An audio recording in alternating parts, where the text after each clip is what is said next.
I watched The Bride yesterday. How was it? It's gorgeous. Really? It's really fun. Yeah. Jesse Buckley's awesome. So cool. What have I even watched recently? Anything? Have I seen More anything? Evangelion.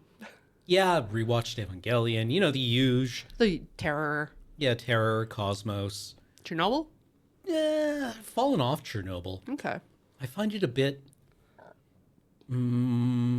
maudlin. It is. Yeah. What if the truth? Like, yeah, no. Turns out, no.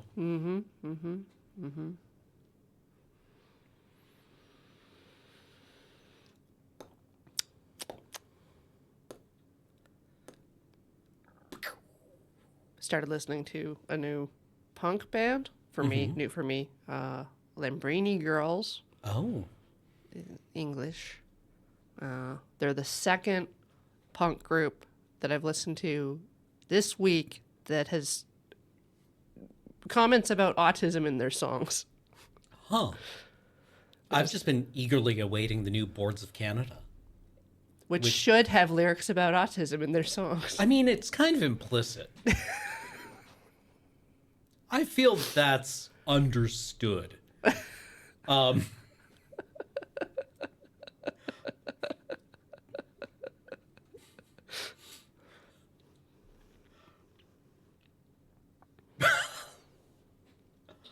We have fun here. Lambrini Girls, huh? Yeah, and I like can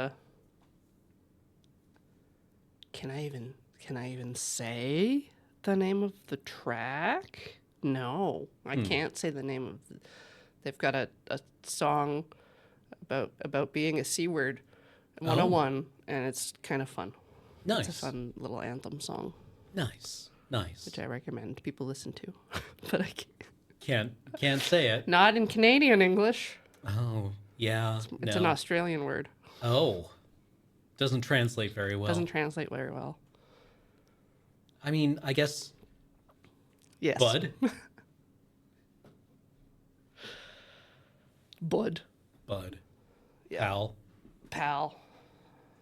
Um, Yeah. It's a song called Being a Girl 101.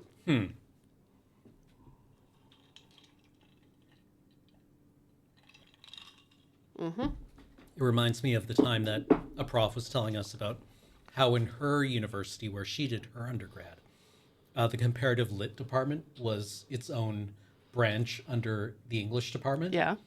And they abbreviated the four-letter class code in exactly the way that you think would be the funniest. So funny. Hilarious. Academics like to have fun, right? Yeah. Nobody challenged them on it for years.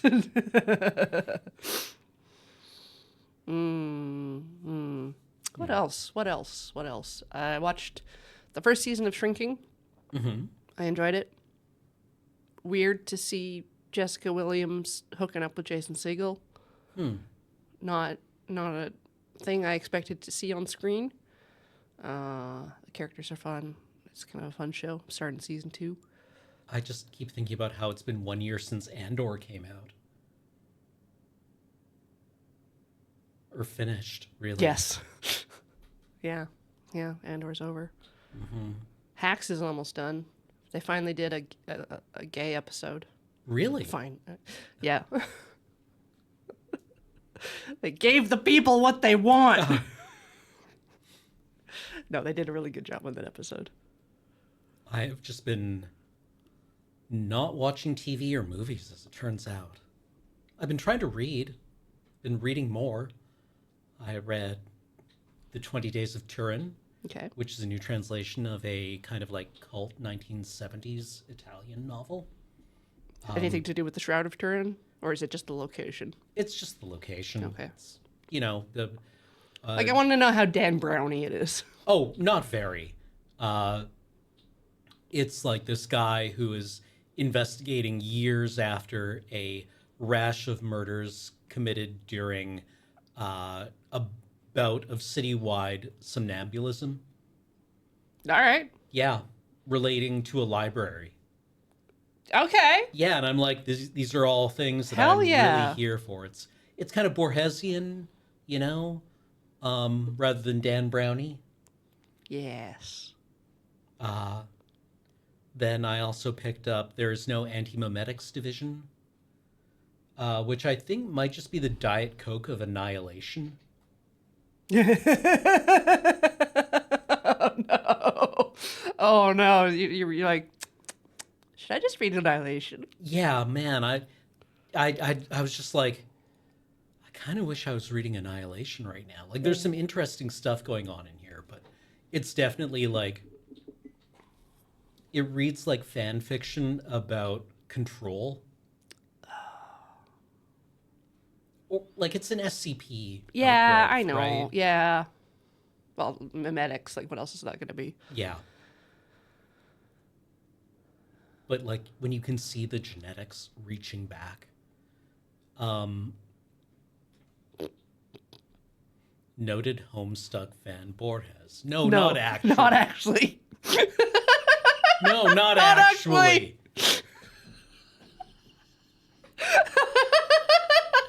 Yeah, and Control is a fanfic of SCP too, right? Like, But different. different. Yeah. Yeah. Yeah. Vandermeer cares way too much about the environment.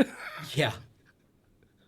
Way too much to be just SCP, which is simply bureaucratic, mundane horror, I guess. Liminal spaces. Yeah. Yeah. I didn't know Anti-Memetics predated Control. That's kind of interesting. It still feels like the Diet Coke of Annihilation.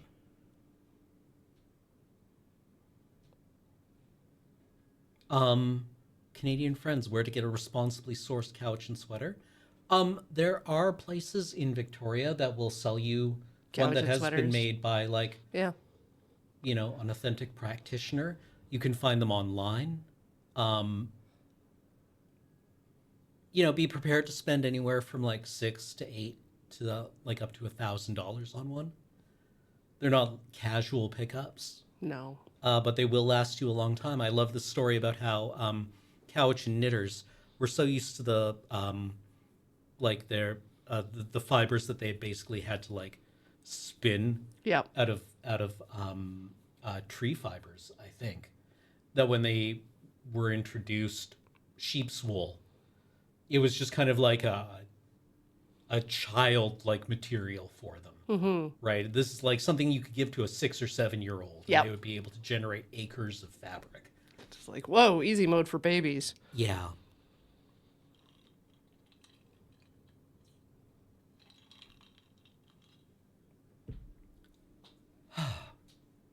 Well, shall we play Titanium Court? Let's give it a go. This has been a game that has gotten a lot of attention. A lot of attention. Critically, but not publicly, I feel. And it's one that has been popular on my corner of the internet, but I have yet to play. Yeah, Because- honestly, you mentioned it before it crossed my radar. And the thing I've heard about it is know nothing Yeah. going into this game. Well, I know AP Thompson worked on Consume Me, the game about eating disorder and religion, which it's kind of roughly on my list for this. And then it's bundled together with Forbidden Solitaire, which I also am familiar with. So that right. was unnecessary. Yeah, that looks correct. What's accessibility? What's under the hood? No, No. we're good. We got good the clicky sound. click. Yeah, it's very like the pop, like those the dice rollers. Yes. like the Sorry game. Yeah, the ones that were integrated into the game board. Yeah, trouble. Please begin. So this is a match 3 game on its face, right? So far, no. No, I Well, guess I mean, not. I'm yeah. immediately being made a liar. There are a few announcements. First, due to unexpected circumstances, the part of the player will be performed by an understudy. Understudy. A couple of audible groans and one muffled boo erupt from the audience. But now, there's no need for that. This kid may not be a star yet, but I've seen her rehearse, and I can guarantee that she'll impress you. They're talking about me. She may not have had time to memorize any of her lines.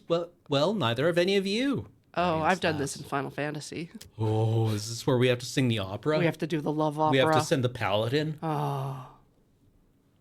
Like, what? Honestly, why her? Didn't we have a bard in the party already? Could have put him in a wig. Second, we'd like to warn you that this production features a significant amount of obscenity. Children, avert your gaze. Awesome. But before all the parents in the audience begin covering their children's ears, know this. This stage is enchanted, such that the obscenities can only be heard by those of sufficient emotional maturity to handle hearing them. And finally, the writing room would like to issue an apology for failing to complete the script before this performance. Classic. They are working on it as I speak, so it is my pleasure to announce that tonight's performance is also a race. Who will win? The writers furiously working to finish the script, or the performers attempting to perform it? I can't answer that question now, but I can announce that the race begins now. We're gonna win. We're gonna win. We're gonna win. We're gonna win. We hope you enjoy the game. Where should you start? You are walking through the woods when the world around you shattered. Oh no. Oh no. This was both alarming and inconvenient. I love how one of the images for the world being destroyed is a Cat knocking over stuff. Yep. Yeah. If the world was flat, a cat would have pushed everything off of it by now. Isolated on a lone stretch of ground, you were transfixed as the broken landscape began to rearrange itself. Ooh, we can... Oh snap. Your eyes followed trees and hills collapsing in lines of 3. Are you a Match 3 fan? I'm not really. Oh, I love them. I'm Zen mode all the way. Okay.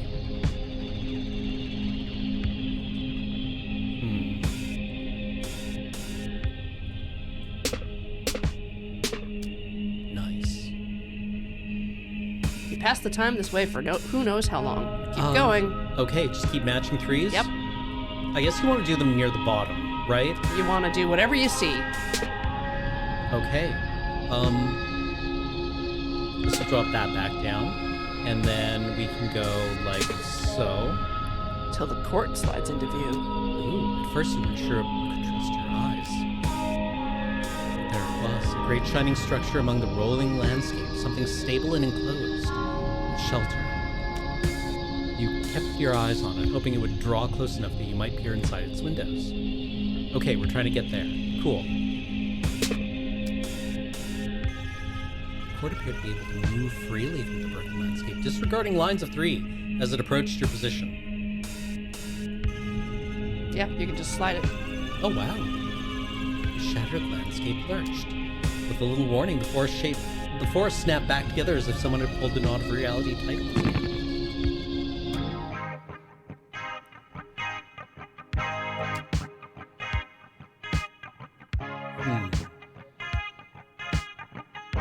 Look at us go. Oh, we have resources. A feast within the halls of the court. Hoping to avoid any attention, you sought out a more isolated part of the hall.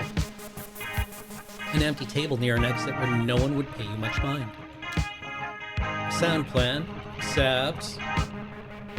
Oh no. The hall was soon overflowing with people, and your table was no exception. The young man seated to your right began engaging you in idle conversation. No. The weather, how you found the meal, the role of the individual in the society, how you preferred to make your bed, those sorts of subjects. Eventually he inquired about how you came to arrive at the court. Which answers my question quite thoroughly, raising many more, he says as you conclude your tale. But forgive me, you haven't actually finished your story, have you? You admit there was a bit more, though you have yet to make sense of it. The people within the court were earnest but awed.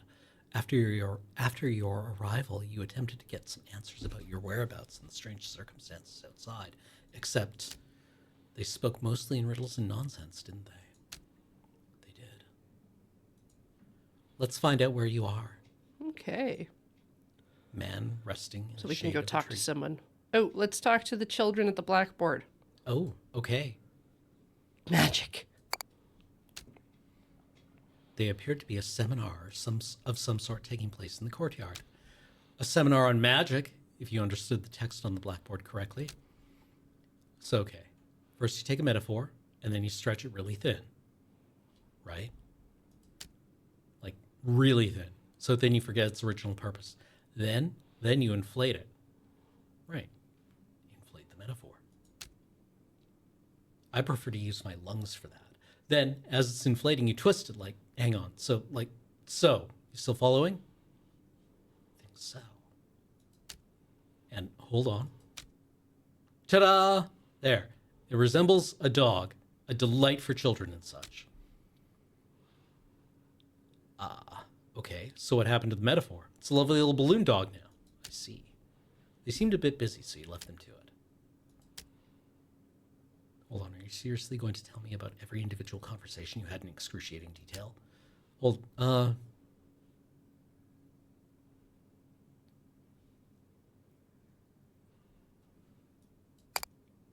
Yes, you are, because if he lets you proceed uninterrupted, he'll learn that many of these people played a part in what happens next.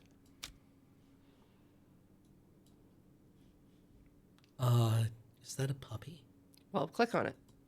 Cat.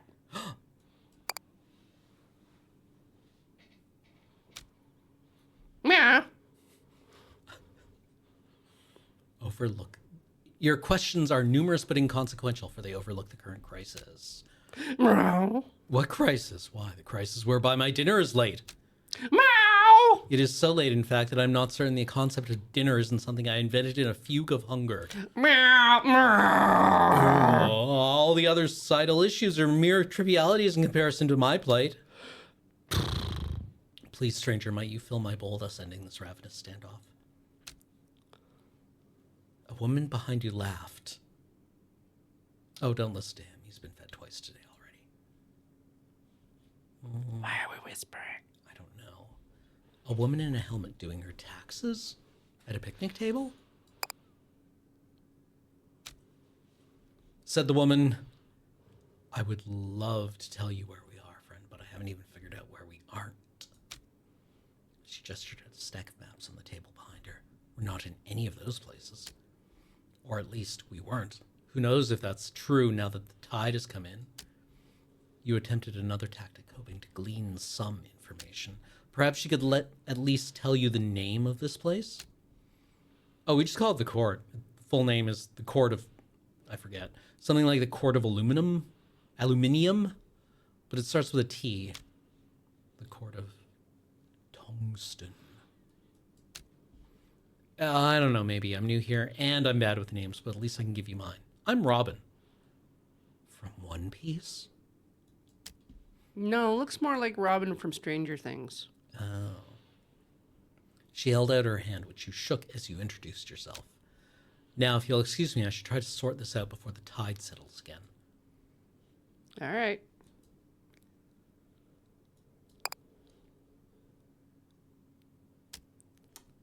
Said the man. Whoa, pal. Before you ask me any more questions, you gotta know my deal. Ahem. My deal is that I can only answer questions you haven't asked. So as to where we are, no can do. Sorry, can't tell you that. But what are we doing? Oh man, we're a court of fairies on a quest to find our missing queen. He looked to both sides and said, so let me know if you see her. Just don't ask me where she is. All right. What did the outside of the court look like from atop the walls? Finding no immediate answers inside the court, you moved to the top of the walls and looked outward. Perhaps there was something you could see from this vantage that would shed more light on your situation. To the contrary, conditions outside the walls were even stranger than they were at the time of your arrival. The rest of the shattered landscape had now melted away. The court stood alone amid a void.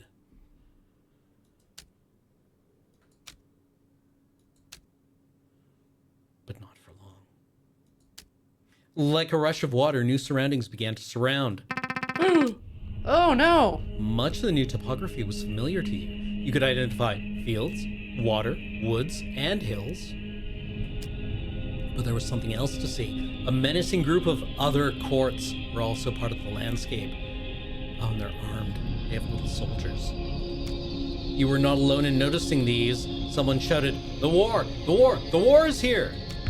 Someone else, I can't be. Puck said no wars until we find the queen. And perhaps we should explain that to them. Surrounded by the enemy on all sides and bereft of an obvious course of action, the people of the court began to pray. A man stepped forward and offered the first prayer. I genuinely wish no harm upon our enemy. I merely pray they would fade into obscurity. Oh, match 3 and obliterate them. I didn't expect that to work, but thanks. The woman named Robin offered her next prayer. My notes are quite clear on this prayer. It does not work. Our time is much better spent steering the court. Remember, their soldiers cannot cross water. We should try to take shelter behind a moat until the tide comes in.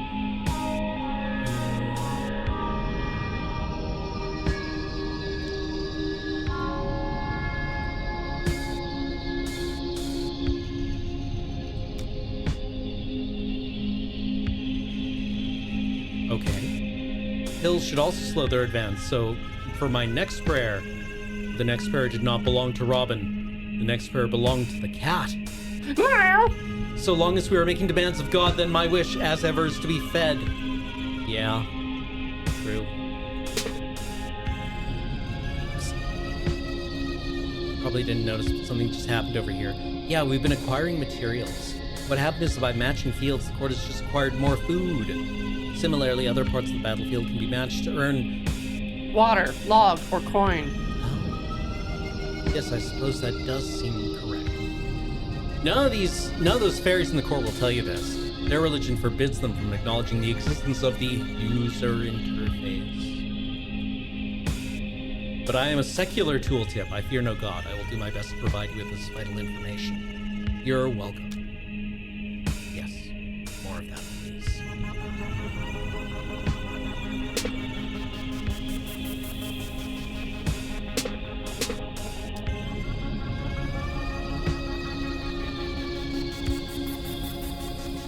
We've identified the most strategically sound location, this spot right here.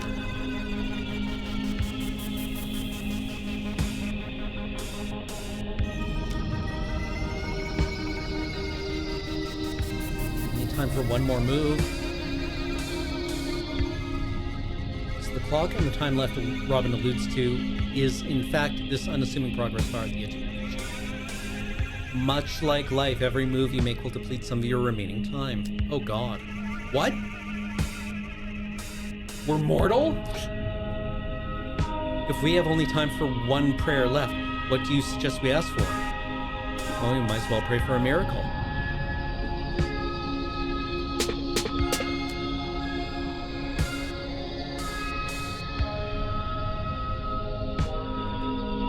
Previous move chained multiple matches together. Because of this, you have earned some bonus time. For the fairies of the court, this might as well be a miracle. Is there any chance we could do that again, whatever that was? If there was no such chance, the next prayer would be the last one. Incidentally, the next prayer also belonged to you. Unsure of what any of this really meant, you imitated the people around you and made a pointless decision.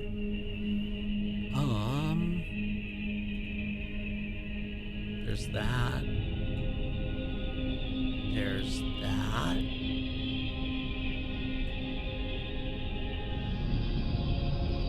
Also, this exists. Any thoughts? Nope. Nope. Okay. Sure. You're still in the tutorial. Yeah. The battlefield snapped together as the court snapped to attention. Places, everyone. Windows were shuttered, doors were slammed, throngs of people emerged from inside and formed a line near the gates. A tap on your shoulder, one of the scholars. You could use some help in the dressing room if you have a free hand. Along with the scholars introduced to you as Hop and Skip, you sorted through a large pile of costumes, props, and weapons. Check the tag on that, would you make sure I put it together properly? Click and hold. Farmer, working fairy, gathers food from fields. Okay. You handed the bundle of farmer's apparel to the first person in line. Unperturbed by the idea of harvesting wheat in the middle of a battle, they whistled as they marched out the front gate. Oh. Ah. Now see if this one fits anybody. Soldier, offensive fairy, attacks the enemy. You handed a bundle of armor and weapons to the next person in line. She tested the weight of a weapon in her hand. I haven't received any training, so I'm just planning to hit anything that doesn't belong to us. After this minimal preparation, the scholars considered their work finished. I'd place our chances of survival somewhere near abysmal, but I'm afraid this is the best we can do. A small mercy, at least, that the Queen isn't here to witness this. And so you waited with the others for the battle to commence. I must pester you one more time before I take my leave. Observe! This is the undo button. Use it to change your mind as many times as you wish before starting the battle. However, the official editorial position of this tooltip is that you are liable to lose no matter how many times you change your mind presently. When you are ready to lose, use the play button to proceed to the battle.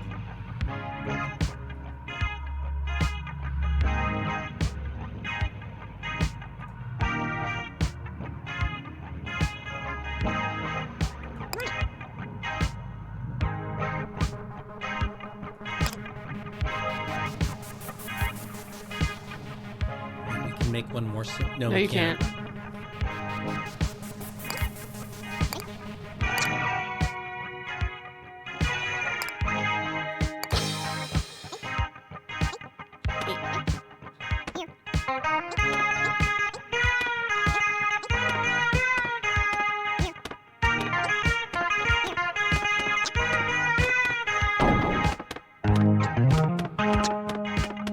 We died. Alas, our ice cream. Okay.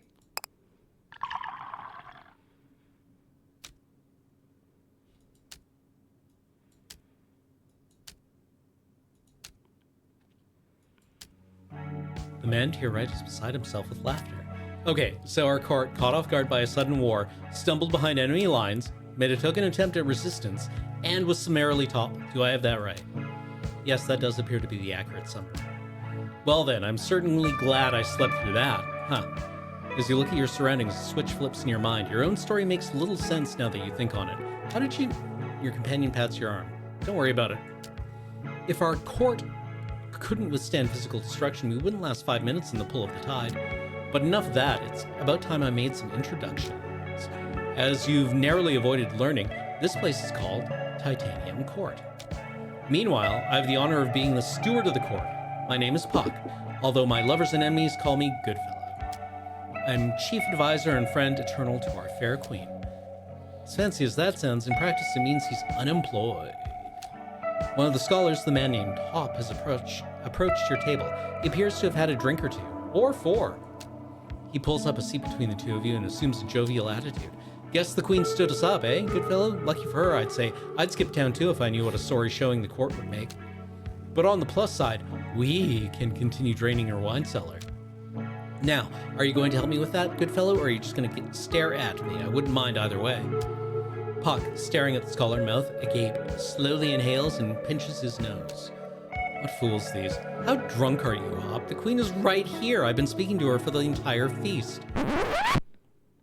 An excited hush falls over the entire hall. Hop blinks, looks at you, looks at Puck, turns bright red. Oh, I see it now. That calls for Her Majesty's finest vintage. I'll be right back.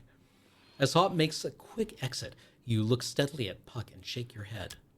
There's no use in denying it now, not after the tale you told me. If you'd like more proof, just look where you're seated. You slowly take in your surroundings. Oh my god, we're at the head of the table. Puck smiles. Now, if I may conclude my introductions, let me present the court to your majesty, and likewise. He stands up and addresses the entire hall as he says, long absent, the Queen of Titanium Court, always stranger, has arrived. Cheers erupt and dessert is served.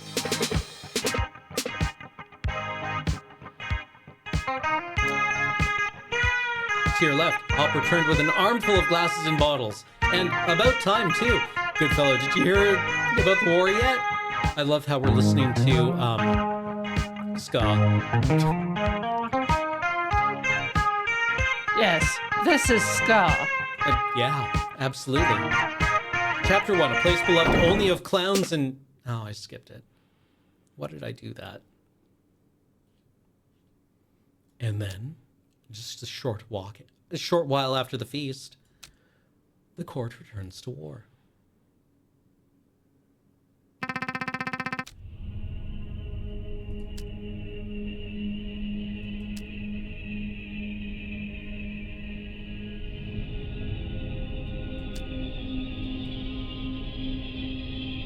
Okay. We want to Click on the thing that's blinking. consult the ever-changing map. That's where we are. Okay.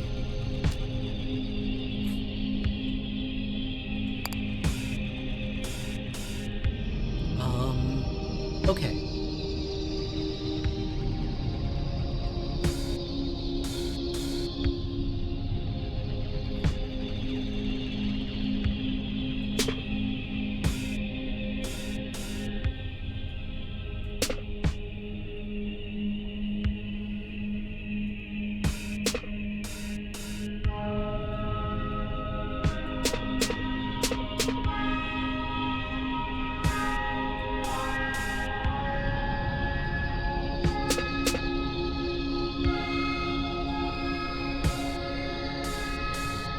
Cross water.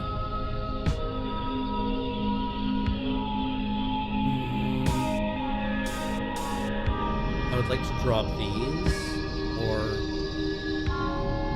What if you just scoot yourself into that space? Oh yeah, like a castle. Yeah.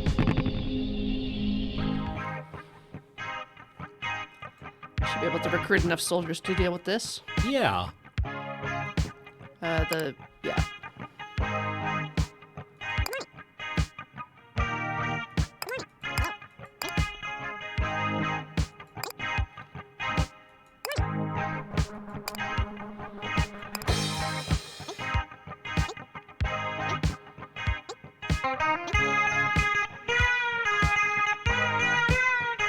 We can't be hurt.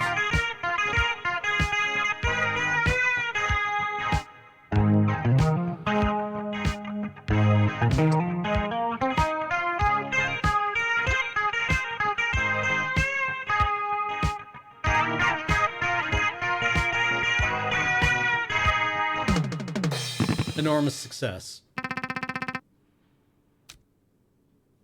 Well, having now achieved some kind of victory in the war, you wonder if someone in the court might help you return home. It would be our pleasure if you can show us the way.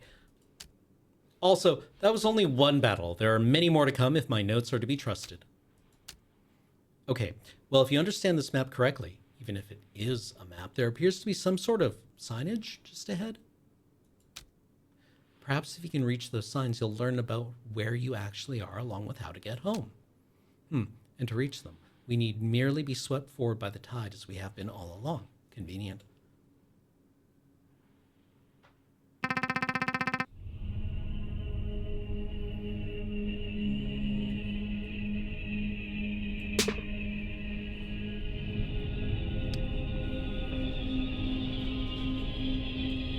Safe.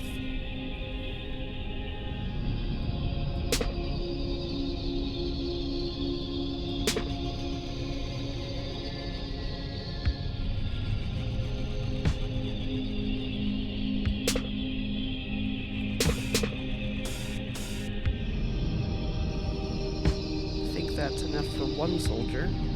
Okay.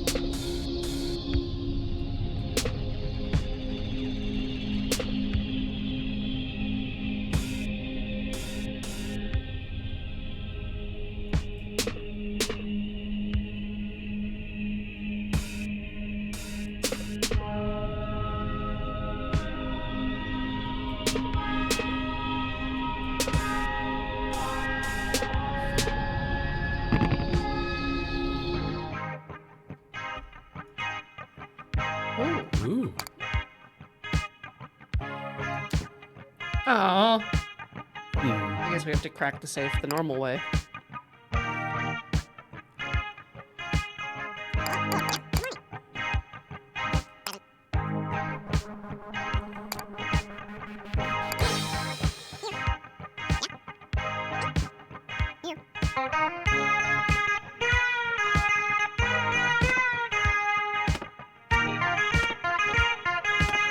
Go, soldierman! Yeah. Yeah, beat the walls down. Oh no. Oh no. Our soldier man's gonna die. Oh no. Okay. Oh, well, they're gonna get we're like gonna make it. We're a gonna couple make hits it. on. Yeah. Yeah.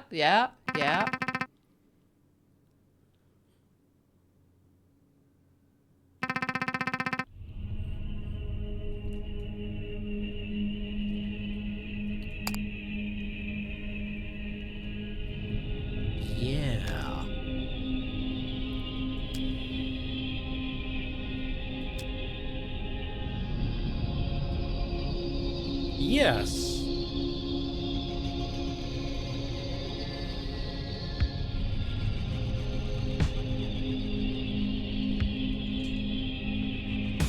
Okay.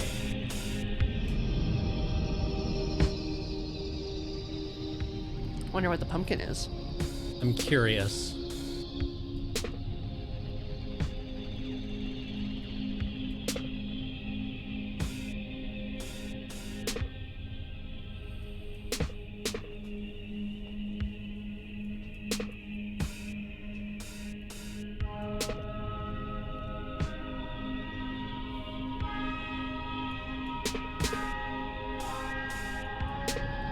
Be gone. Nice. Do we want to keep those fields there? Kind of. The hills are. They slow enemies down. Yeah. We've got. What if we just, like- we'll get loads of resources this time. Yeah. I think if you want to yeah. Yeah, there, and then match those three. I think we're really solid here. I like this. Just Okay. like Three soldiers? I think just take them 1-to-1, or do you want to just spam as many soldiers as you can get? I'd say 3, but Yeah. And then we'll carry forth the rest? yeah.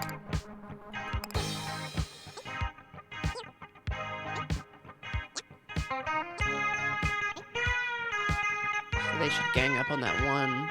Yeah. And just And give then it a we've got- solid whacking. Yeah. Oh, that mountain is really slowing them down. Oh, Death to our foes. yeah.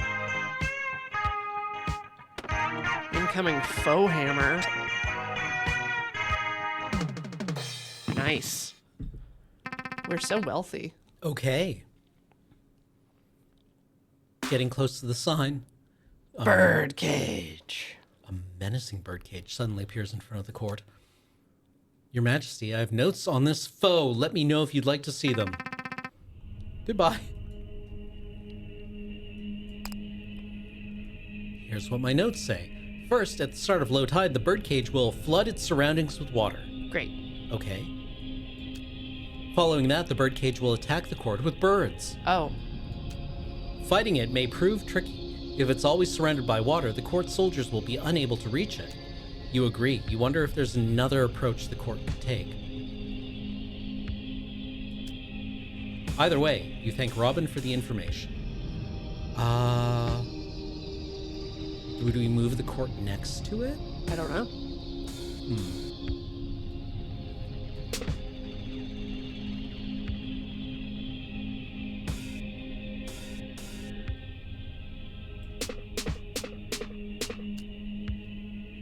chest. Ooh.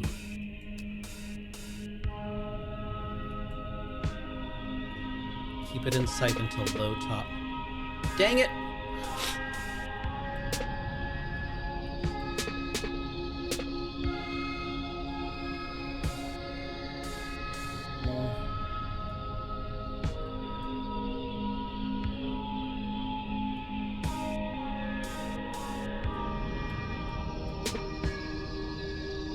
What was I thinking I was accomplishing I don't there? know.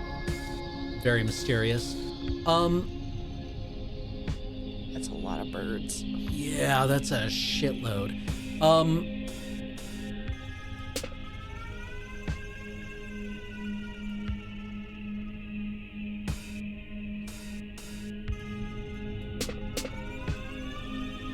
Swap and then you can get through them. Oh no, you can't. Oh no! Oh no! Oh no! Oh. Well, it's our first boss battle.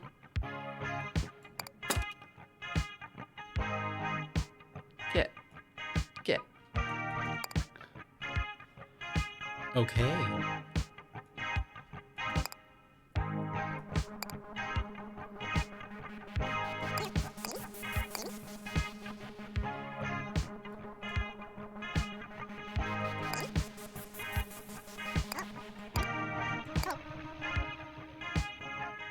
Yeah.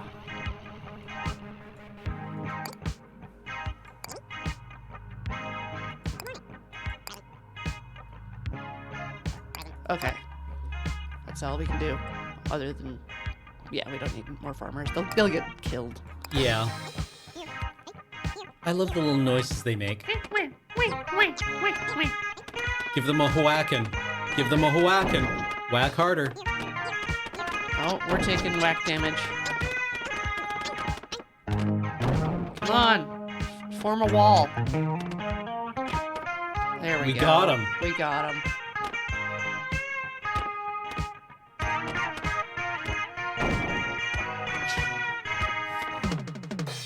Hell Nice. yeah. Okay, we survived.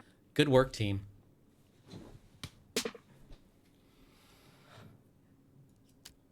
Taking a spyglass to the top of the walls, you see if the sign ahead can give you any clues or directions. Dead end.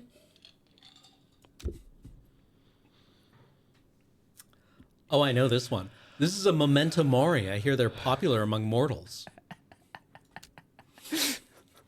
All things must end. This one is quite simple, perhaps even unrefined. It says dead end. So any mortal who reads it can remember exactly what awaits them at the end. In case they forgot? Precisely.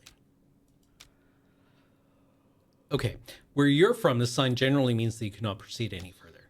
As you say this, a gasp. Her Majesty is right!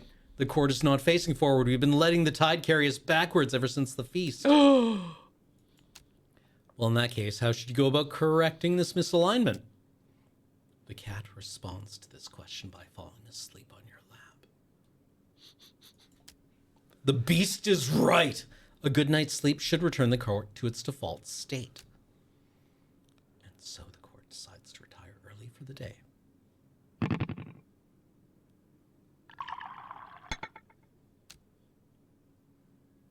With time and repetition comes comfort. Comfort 1. Okay. Okay. I'm gonna spend the next 3 days solid playing this game, probably. I knew before, like I thought about buying it yesterday, and I grabbed a Merge 3 game instead, Mm-hmm. and it did not scratch any bizarre itches. Dang.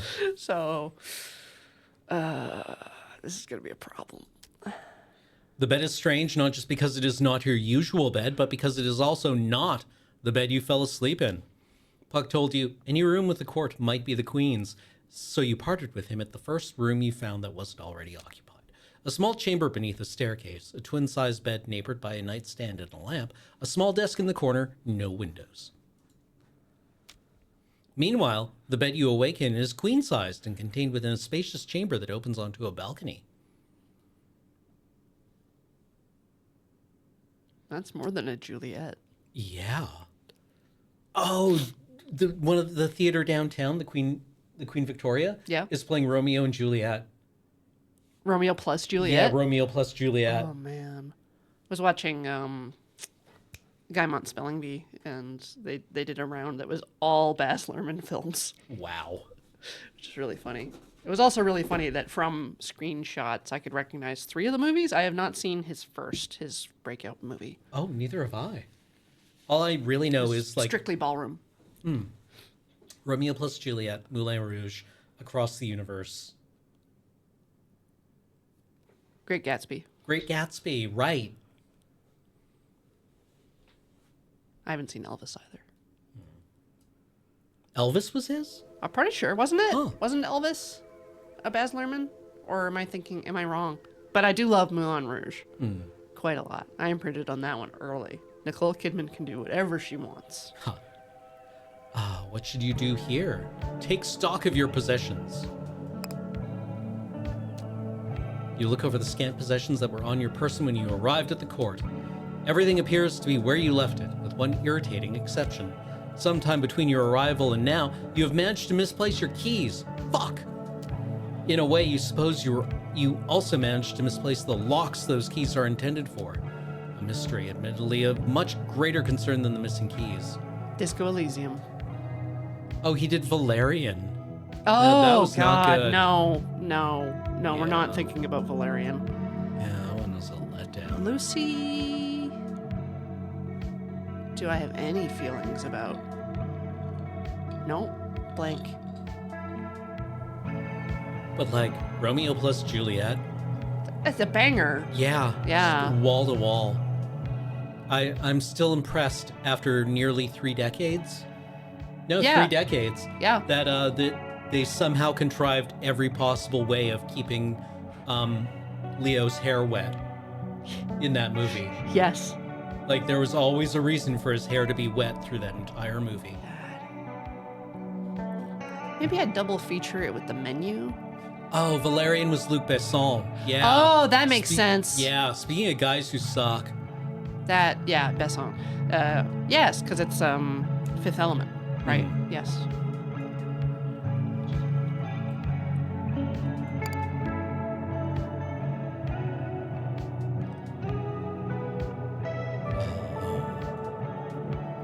Office? Dining hall? There's a man named Puck. Sure. The man named Puck is just across the courtyard. Perfect. You have many things you wish to ask him. Yet as you draw near, he quickly exits the scene. You might be imagining it, but he seemed to retreat the moment he saw you approach. Okay. The dining hall. Yeah. Brekkie. In the light of day, the feasting hall more closely resembles a common dining area. Hey, Pix. You collect some breakfast from a buffet, then look for a table. You would prefer to sit somewhere out of the way, near an exit, ideally hidden. We're gonna accidentally sit the head of the table again. You sit in the most nondescript location you can find, a corner near a trash bin. Before you've finished a bite, a whole host of fairy courtiers arrive with their meals and sit with you. They make idle conversation and a few honest attempts at answering your myriad of questions, none of them successful.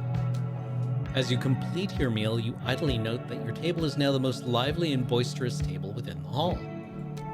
You also note, idly, that despite his assurances that he would answer all your questions, the man called Puck remains nowhere to be seen. As a result of eating breakfast, you get a small bonus. Oh, 13. Nice. We're getting bread. Get Wait, that bread.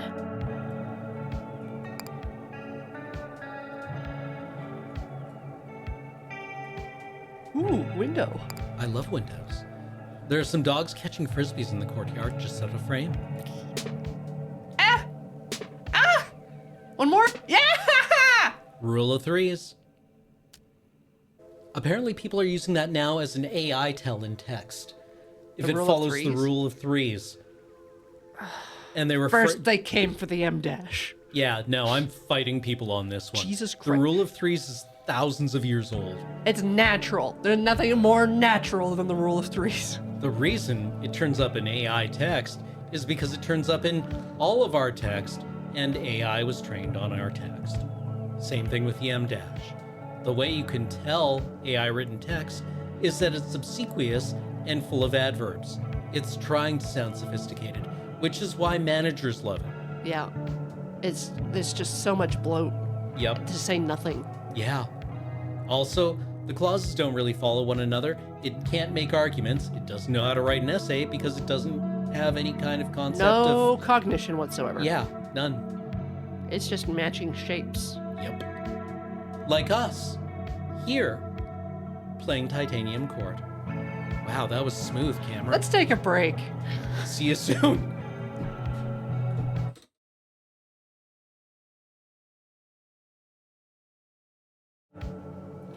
What's up? We're back. So what I think is you can use AI to eliminate jobs, but you can use it. Those jobs should be the jobs that suggest AI you use can do? AI. Yeah. Yeah, like all the middle management jobs, the people that wanted you back in the office, you know, that kind of like. Yeah, I need if there was just like a Slack bot that told you to get back in the office and Yeah. didn't actually have any authority, Yeah, that'd be great. but it was just like, you know, those people who are like, I'm gonna need you to write at least 15 LinkedIn comments.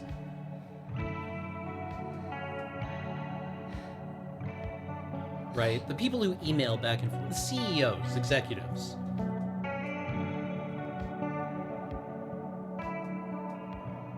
Would an AI CEO be in any way worse than a human one? I suppose it depends on if. No, they can't Because exceed us. they fail horizontally, so... Yeah, they fail horizontally. Yeah. They have no, they can't extrapolate, they only interpolate. Yeah, so Right. seeing something someone else has already done, demanding it gets made, and then it sucks and no one wants to buy it, so the CEO leaves. Yeah.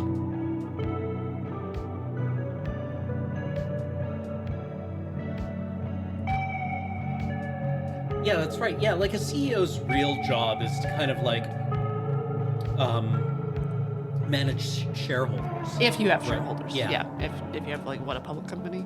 Yeah. Man, I've just been following this whole thing with the GameStop GameStop CEO. and... Yeah. Yeah. Woo, lads. Anywho, back to the video game. Neat. Go to war? Go to war. After breakfast, war. And as you ready yourself, a question.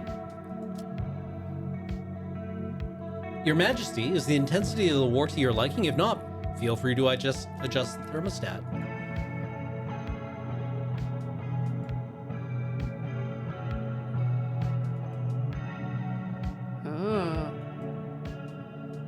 Oh, okay. So this is the roguelite element, where we can use our comfort.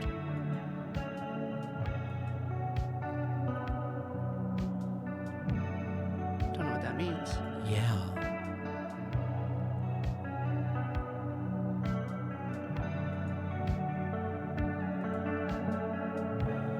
Extra money might be nice. Yeah. Or lumber. Yeah, well, because, yeah, it's either the getting trees or getting money. Is That's the limiting limiting. for soldiers, I don't know if we right? keep the birds, right? So otherwise we're looking at units that cost food, lumber, and money. Yeah. So either lumber or money would be good. Yeah. I like. Producing lumberjacks costs something. Yeah. So they can't... The stuff they harvest can't go into the first phase of the war. Oh wait, no, they cost stone, not money. Different icon. Oh, different icon. So, Yeah, lumberjacks then, right? yeah, that or lumber itself. Let's get the, you know, let's enter the hustle economy Hey. here. Let's get. I would rather have $1 per sit up than $1 million.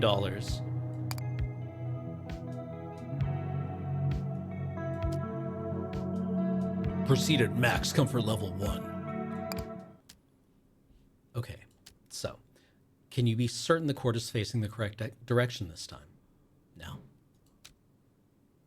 Of course, Your Majesty. Observe that the sun is now rising rather than setting.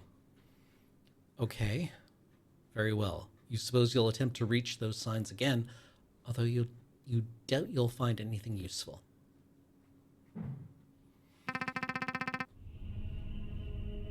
High tide.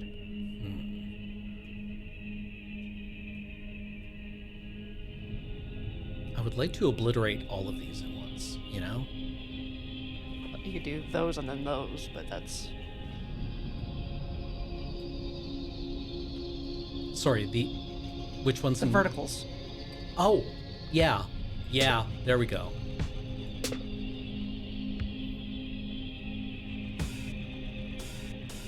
That's it. Oh yeah, I guess. That'll just drop it down to the bottom though. Like you can already... How much bonus bread do you think you get for that? I don't know. I would kind of like to... Do 4 instead of 3 and 3?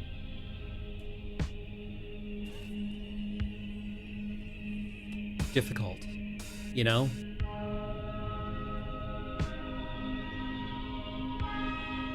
Well, let's just drop that one down there and see what happens. Okay. 16, so it'll only give us 3. Okay. I mean, that's fine.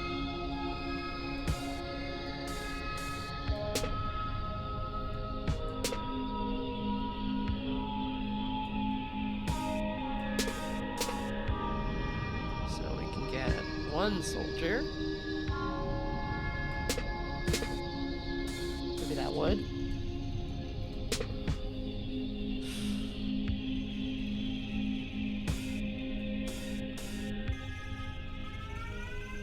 That protects us there. This would?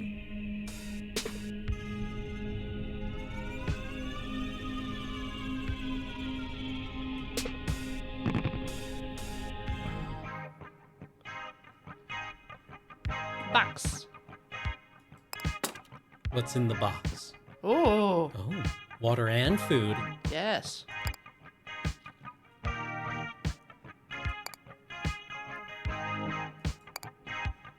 None enemies, so None we can enemies. just gather. Yeah, okay. Do you think your foresters can go to... They're gonna have a hard time. Like, I'm wondering if that stump is a... log. Gatherable? Can you hold the click on it?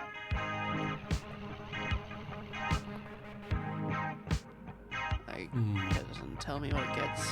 Yeah.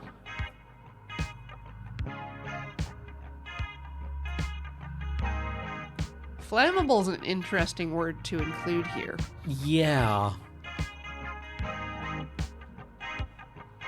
Like, we could send a forester, maybe they would get there. Yeah, let's see.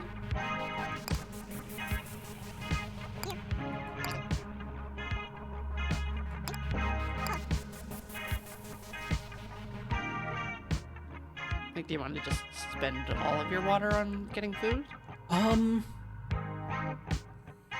Yeah, there's... Yeah, let's try this. Yeah. See if they can all harvest that. It's gonna take them forever to get over there. Yeah.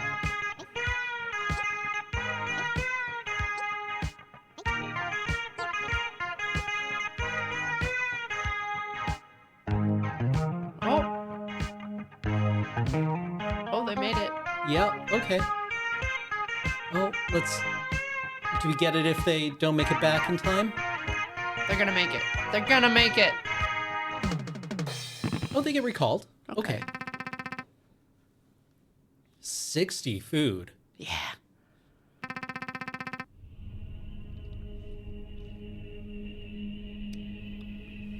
Okay, well, we need more water, really.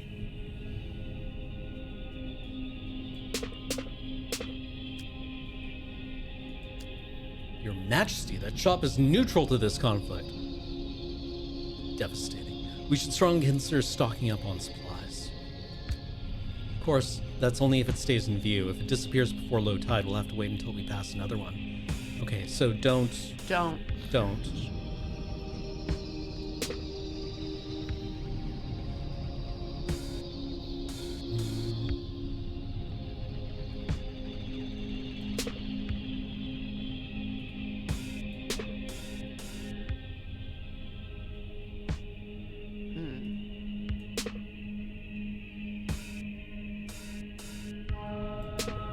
Click on this.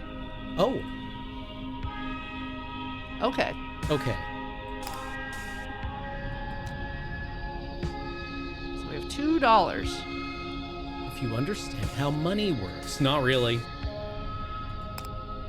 If you thought you understood a lot of things before your world shattered, now you might well understand nothing. Whoa, I don't need your life story, ma'am. I'm just gonna make sure you know where money comes from. Let me explain. First thing you gotta know is where money doesn't come from. You're probably used to getting stuff like wood, water, wood, or bread, wood, and wood randomly during high tide, right? Well, that's not gonna work for money. Instead, you earn money by doing your job. Oh! You do have a job, right? We had to explain the concept of a job to my partner's dog. To explain why you were leaving? Yeah. Yeah. You don't think you have a job. Oh, come on, I have caller ID, you know? I know you're a fancy fairy queen of a fancy fairy court fighting a fancy fairy war. That's totally a job. Have more confidence. So anyway, fairy queens usually earn money by defeating their enemy on the battlefield. Ah. Just knock down those courts and money will pop out. Ooh. Money is dropped by other men. So yeah, you can also get some money by selling stuff, maybe to us, but doing your job is a surefire method. Woo! Now that I've given you the talk, how about I tell you what we have for sale? We're closed during high tide, but here's what we could have for sale. So they sell units. Neat. Archer outpost. Structure. Centaurs. I want centaur. Kniggets. Yeah, we can only afford the centaur when we are available to buy. Yeah. Can you buy it now? Yeah. I am a queen. Okay, fine. All right.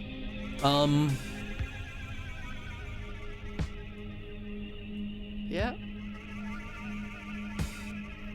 Okay, we're running more. lowish on I time. think you can get up, and over. Oh. Like. Is that's close to food and lumber. Yeah, And it's there's gonna only take a while for. yeah, there's only like a couple that will get to us. So just a couple swordsmen. 3? Oh, sure. Yeah, there's 3 here. Maybe 1 extra? We can't. Oh, right. Lumber buddies. And then shopping. Yeah.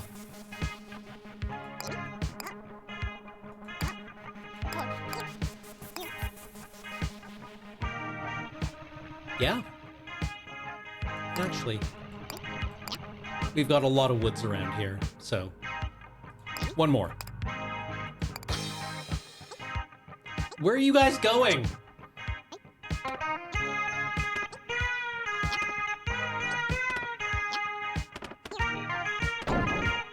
No, our dudes. Well, at least we're making bank.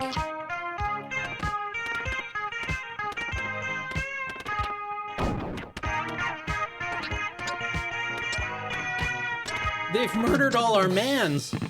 Well, we can make stuff after we potentially buy it now. Yeah. Where did the shop go?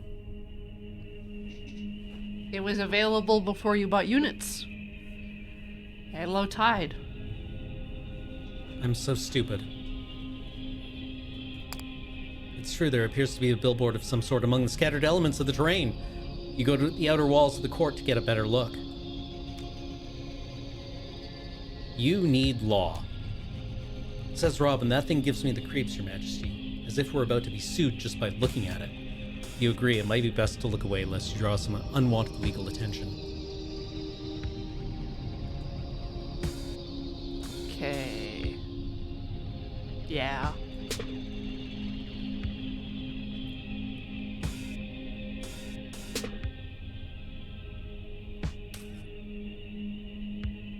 Not exciting.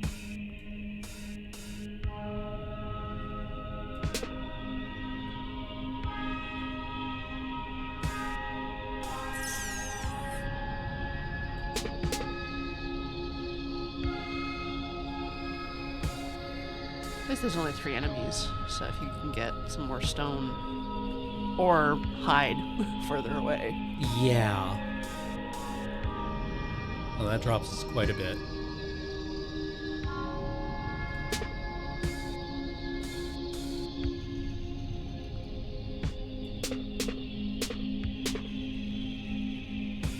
Well,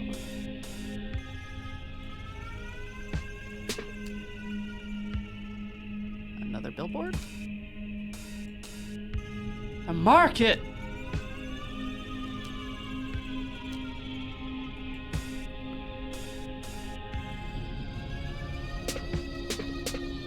Oh. Dang.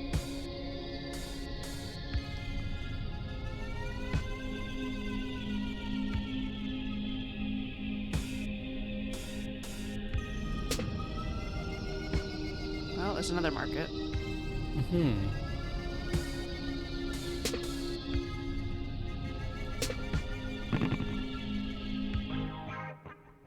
Go to the market. Okay. Okay. Not Wanna buy terribly some rock? interesting. Yeah, More sure. new? Yeah. I don't like losing our money like this, though. Okay. Do you think? What do you think? I think if we make more soldiers, we get more money. Yeah, okay.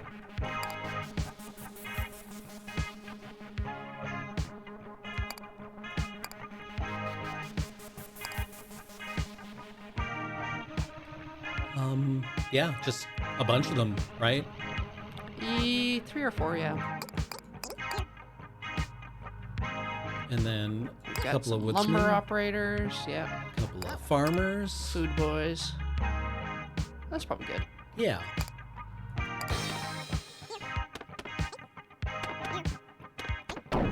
Hell yeah. Hopefully they'll go to the right. Yes! Nice. Prioritizing.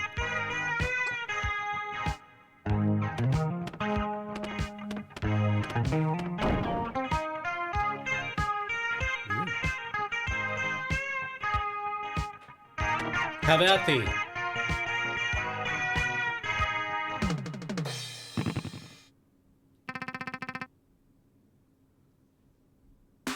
Science? Catapults. Oh dear. Those appear to be trebuchets. Yeah. Maybe they're a mangonel. Yeah, that's a throwing arm.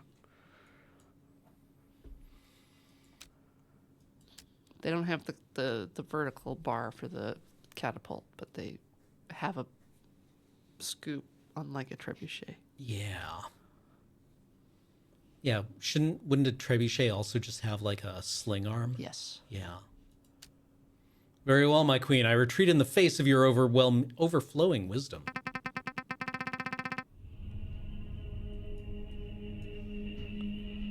I think these things are just gonna wallop us, right?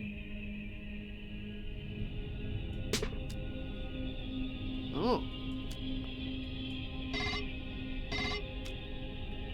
Hey, yeah, Titanium Court, Your Majesty. I'm calling from the Glass House. Yeah, we sell potions. As our name suggests, we firmly oppose the act of throwing stones in any and all forms. Therefore, we'd like to offer our full support to Titanium Court in your campaign against these stone-throwing trebuchets. To start, here's a pro tip, free of charge. The hills will block the projectiles fired by catapults. Nice. Just surround your court with hills, and you'll be safe. And if that doesn't work, we sell a variety of instant-use potions that can help you deal with this threat. Give us a call sometime. We'll be happy to help. Click. Was he, Your Majesty? Explained that it was a telemarketer, albeit one whose pitch might prove useful. Rare. What do you got? So he can light the Flammable. grass on fire. Okay. Makes mountains out of molehills and other terrain. That's probably useful. Oh, okay, so this is just like terrain manipulation. No. No? The one mountain is, but the others aren't.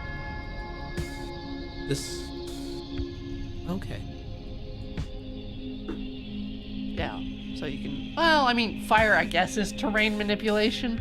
Yeah. We don't know what happens to a field after you set it on fire, though. No.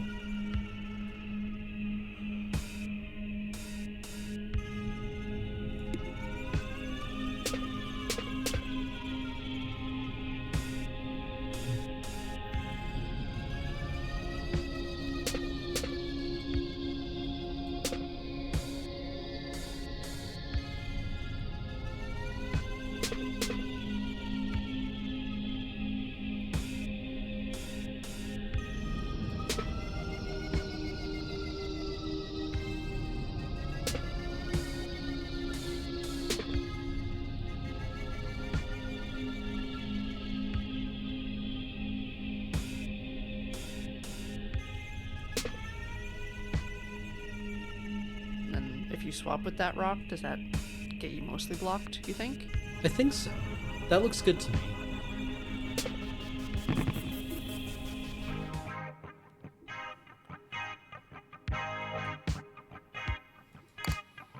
Look, a couple of woodsmen, Yeah. maybe a couple of farmers. Do you think your military guys will destroy the catapults? I don't know. Which ones would they prioritize? Probably the one right there. Yeah, let's try. Don't know if they'll get there before the ball goes, but, you know. Yeah. Maybe one more? Did we want to do the potion vendor? You didn't see anything in there that made you excited. Yeah. We can save that for later, Okay. right? Yeah. 2 logs? I'm curious what the potion of teleport does. We have Sure. so much food, Yeah. right? You can buy both, probably. Oh, you have to use it right away. Oh, Okay. yeah, I'm not enthused. Okay.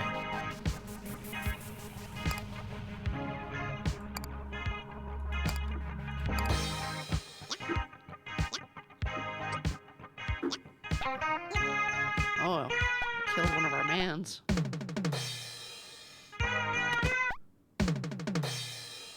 So they can do diagonals. Alarming. Don't love this. It's 5 each hit. Oh, they're not Okay, gonna fire no. again. Yeah, no, they're out of ammo. Flood insurance is a very good, like, Balmo. You're right, chat.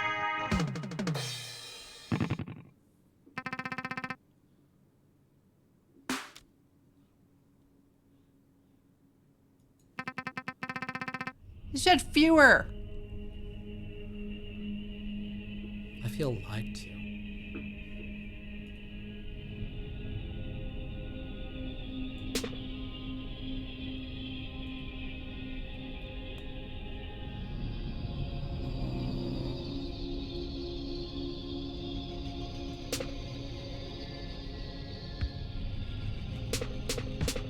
And if you drop this water, then you can get that row of catapults.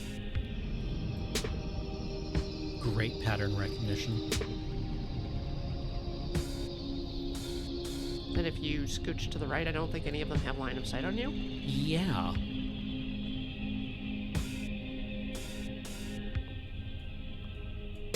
Move that one there.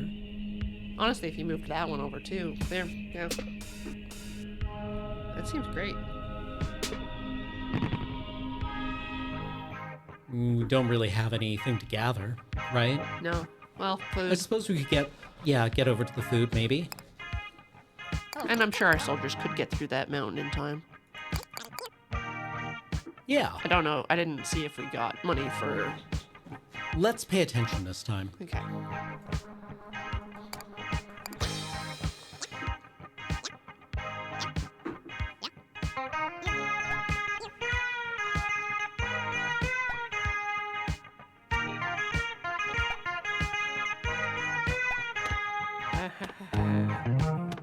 Oh.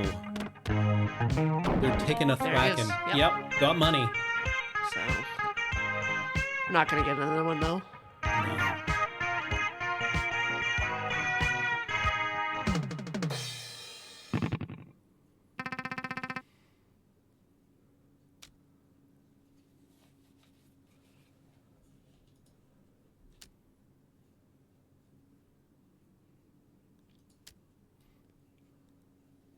No.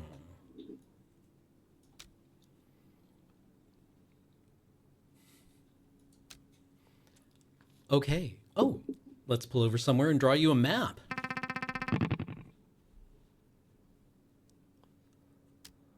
The salesman shows you the map and explains the directions. Okay, so you've seen this before, right? You have, but no one thus far has offered an explanation for any of it. You assumed it was some sort of map. Yep. Hey, kind of is, but it changes every day, so it's really more of a weather report. But it's pretty simple. Each of these rows is a battle. Within a given row, each column is a battlefield. Do you follow? Yeah. No, you don't. I was hoping we were going to overlook that. Hey, you'll figure it out. But importantly, did you know that you can choose from 3 potential battlefields before every battle? I did not know that.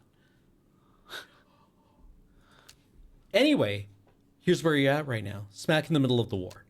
To get home, you're first going to have to make it to victory, which is right up here. Oh. Before or after the dragon? Oh, excuse me. After, of course. But making it at the end isn't enough. After that, you need to make an exit. Make an exit. Given the abstract nature of movement through the tide, would he be willing to elaborate on that? Oh yeah, it's confusing, right? These routes were conjured back in the 60s. Everyone was hopped up on allegory or something. Around here, making an exit means you gotta consciously leave the path you're on. You know, like you gotta fundamentally change as a person. Okay. This might be a long shot, but does he have to any specific advice for how you might do that, preferably in a safe and non-traumatizing way? Do I ever? Your Majesty, that's our specialty. He sweeps his arms back to reveal a shelf of bottles under a marquee that reads, Love Potions. Ah? Is he attempting to make a joke? Not at all. Nothing changes a person more than love. Okay, you take a deep breath. If his love potions function like those described in stories, i.e. forcing an individual to fall in love with a person they otherwise have no interest in, then you have absolutely no interest in them. Your Majesty, with all due respect, that's messed up. I don't sell anything like that. You've been hearing some weird rumors, huh? I blame my competition. Please, let me set the record straight. My potions cannot create love from nothing. They merely expand the love that already exists within you. Seeing your shoulders relax a bit, he continues his pitch. Now, if you're new to love potions, I definitely recommend starting small. He pulls a potion off the shelf, like this one, full of love for something called Bazaball. This one is great for beginners. The effects are really mild. Drink it and you'll end up liking this baseball just a little bit more than you already do. That's it. You suppose that does sound relatively harmless. If he also thinks it will help you return home, you might as well give it a try. Perfect. Oh, come on. Put your wallet away. I'm not going to charge you for it. Just take it. And so you return to the court with a new map of the war and a single complimentary potion of liking baseball. Isn't that just a beer? A warm beer. Ah, now you have a certain idea of what you're looking at here. Based on what the salesman told you, this is either a map or a weather report. Either way, the important thing is that you can choose which upcoming battlefield to traverse. Water. Water. Flora. Genetics. Water plus, or generic. Water plus 2. With a shop, wormholes, and goons. Interesting.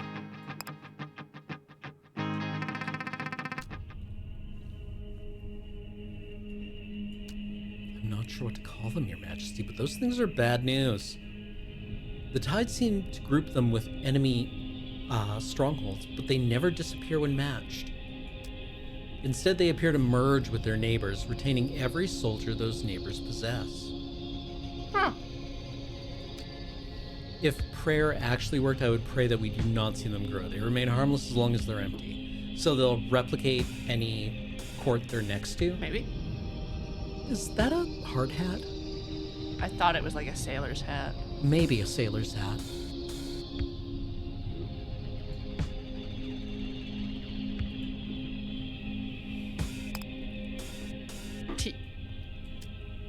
Incredible.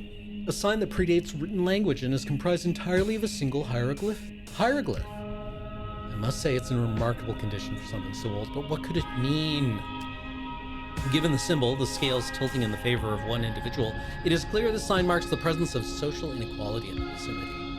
I once used one of these in elementary school to win a fight. Social inequality? No, teeter-totter. Ah. Social inequality is how I got into the fight.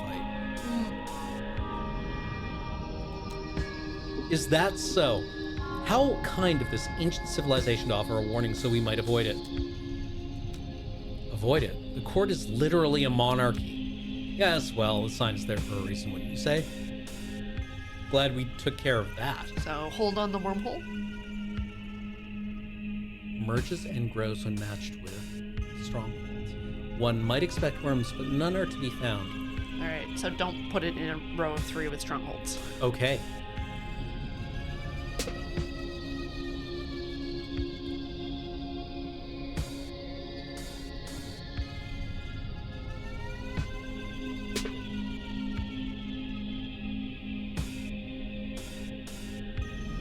If we move up 1, you can... Yeah. Yeah. Nice.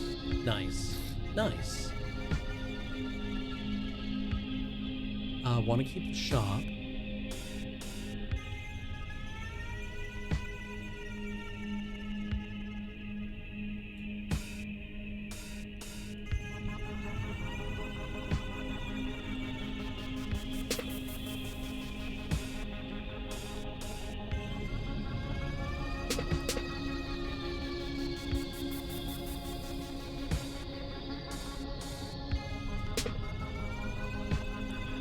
Nope. Again, I think it's only a match 3. Only a match 3? Yeah.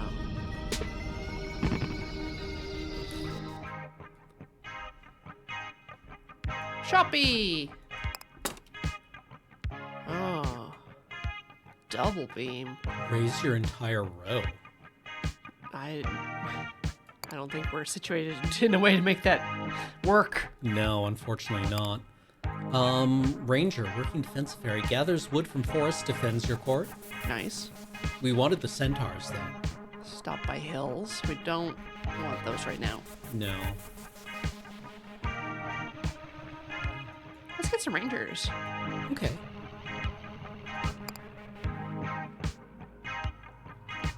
Yeah.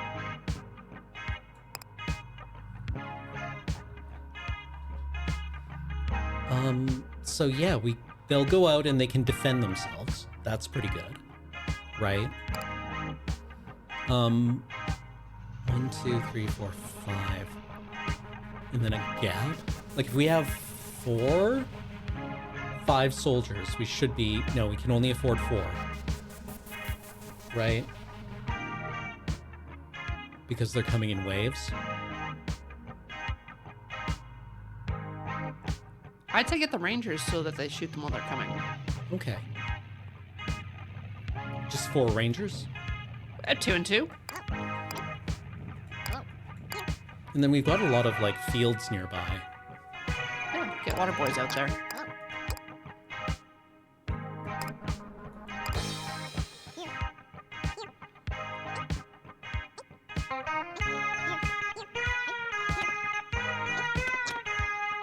Yeah, good job, Rangers. Yeah. Oh!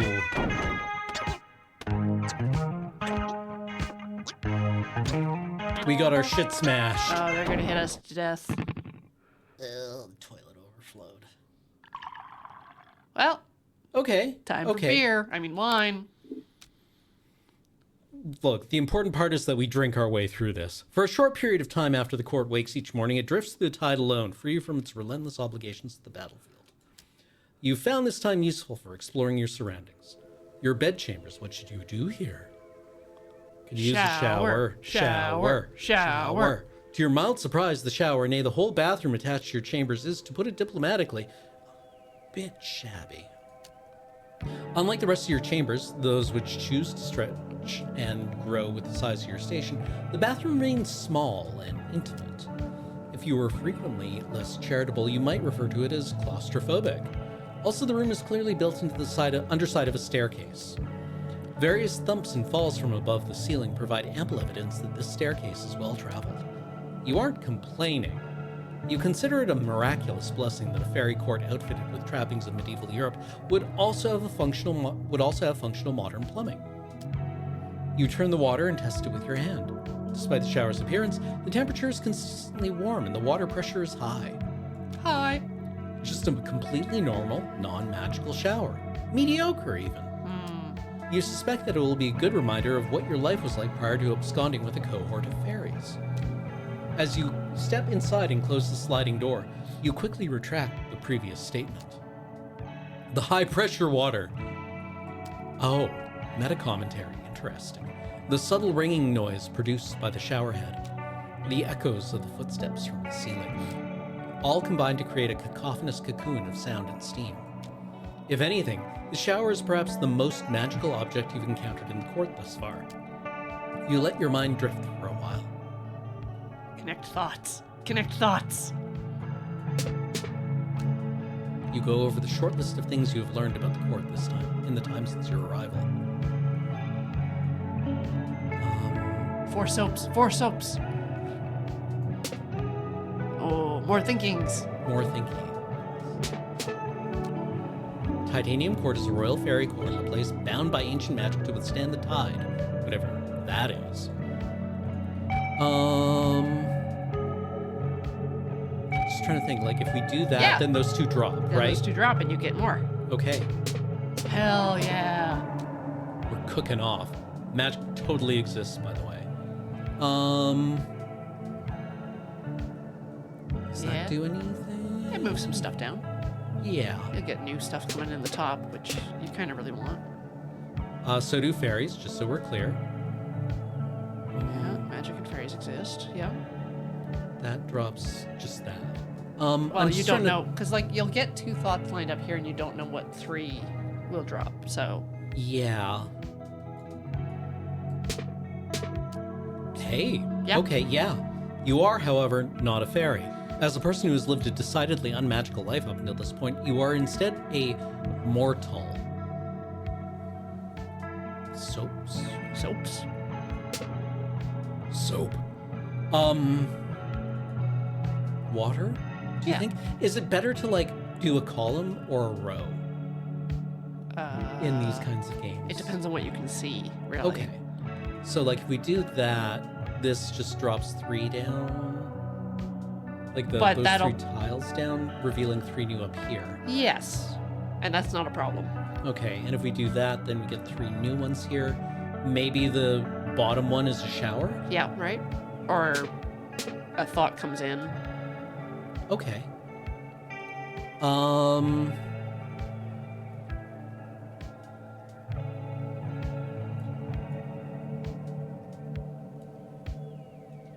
Yeah. And then that makes it so you can combine those thoughts. Mm-hmm. Oh! Yet, somehow your mortal status didn't disqualify you from being crowned King of the Fairies. I love this as a way of, like, you were literally, like, organizing things and pulling information out. I'm charmed. In fact, so far as you can tell, nothing will disqualify you from this royal office, not even your own opposition to holding it. As loath as you are to leave, you think you've now spent enough time in the shower.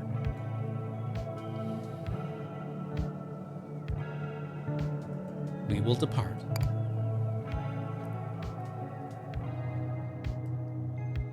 Puck, you! You spy the man Puck just down the hall. He does not appear to have noticed you yet. You're certain that if he had, he would already be making a hasty exit from your presence. Now might be a good time to follow him and observe for yourself what duties your steward is performing in lieu of offering you guidance.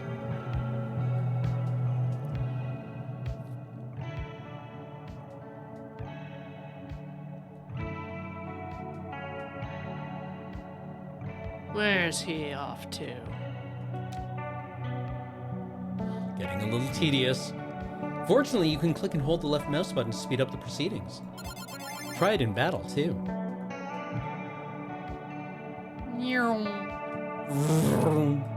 Now, here's a part of the court you had not yet discovered. A vast library extends before you. Welcome, Raiders. Hope you enjoyed Subnautica. Wait. You suddenly realize with some annoyance that while you were gaping at the scenery, Puck managed to slip out of your sight. Well, let's library. He slipped behind a bookcase. Did he not? Maybe you can figure out how. Oh, we get to books move. Yeah. Books move. Books move.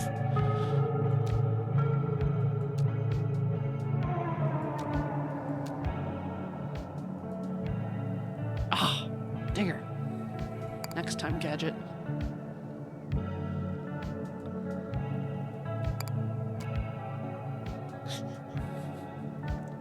How do you interpret this one? Awesome. A fantasy of revenge. The subject is smashing his guitar, probably out of a seething hatred for rock and roll. The Clash hates rock. I think you misunderstand. I've heard it said that the smashing represents his fervent passion for rock and roll. Oh. I reminds me of the Penny Arcade strip where he smashes the rock star or the rock band controller. Ah.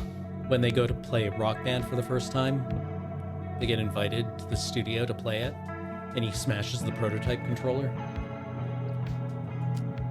But how can that be? With his guitar smashed, surely he will find it difficult to participate in the day-to-day proceedings of rock and roll. See, this is an outgrowth of what humans call cute aggression. Yeah, the rockers get so angry they have to bite something. Yeah, you interject to suggest the subject likely has another guitar at the ready. They're just overwhelmed, you know? Yeah, that the smashing might represent both his passion and his wealth of guitars. Her Majesty's theory is compelling, but the evidence is circumstantial. After all, this theoretical secondary guitar is not featured in the painting. How can we be sure it exists? Perhaps the artist painted it somewhere in that negative space I've heard so much about. I suppose we'll need to keep an eye out for it. Well, let's go get bread. Get that bread.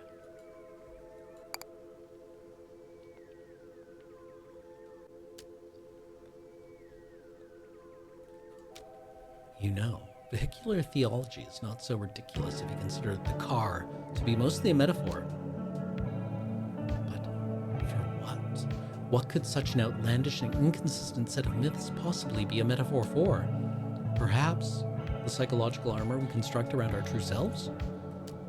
All for the conveyance of the soul to greater stages of enlightenment? Is it not too hard to imagine? But aren't cars also allegedly beasts that devour naughty children who do not look both ways? Well, I never said it was a perfect metaphor. As a result of eating breakfast, you get a small bonus. Water? We drank water. Disgusting. We should leave. Oh. The potion of liking baseball sits in the sunlight. You have yet to drink from the potion of liking baseball. One reason for that is that your natural trepidation towards seeing something that you have been assured will change you. Yeah, but everything changes you. That's the nature of life. Honestly, this is probably just a Miller. That is, in my experience, that is a potion of liking baseball. It's not going to change me. Another reason is that the potion's instructions clearly state that for best results, you should leave the potion in direct sunlight until it bubbles. Ah. While it's been sitting in your office collecting sunlight from the window since you brought it back, it has yet to start bubbling, so you continue to wait. Consult the ever-changing map. Well, Well, bog, mountain, or hill. Volcanoes, mustard. Yeah. Yeah. Lily pads. Is that what that is? Or are they ducks? Yeah. We'll have to go there. While the exact extent of what you're supposed to be doing here remains unclear, there is a growing list of things that you think you should try to do. Recently, you've organized this list and placed it next to the ever-changing map for convenience. To do. Achieve victory in the war. All right. Okay. Straightforward. Yeah, we can do that. Go to war? Yeah. Go to war.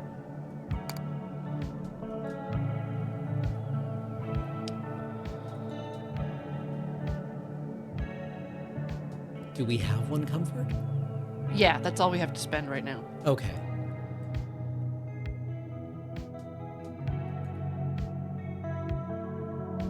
Yeah, I kind of like that. 2 mulligans. Miners. To get more rock. Yeah. That could be big. Yeah. Rock is kind of like our limiting ingredient. Yeah. Oh, and they only cost food? They only cost food. Huh. But we've lost the lumberjacks. Well, that was a thing we... Yeah, it was a bonus. Yeah. All right. I just need to remember, no lumberjacks. But we have mountain terrain. Yes. And both have shops. Do we want to go check out the lumberjacks? What do you mean check out the Or lumberjacks? sorry, not lumberjacks, lily pads. I think we want to go to the mountains, right? That seems... Knights and goons. But I'm assuming they're also slowed by Yeah, by the abundant mountains. rocks. Yeah. No water here.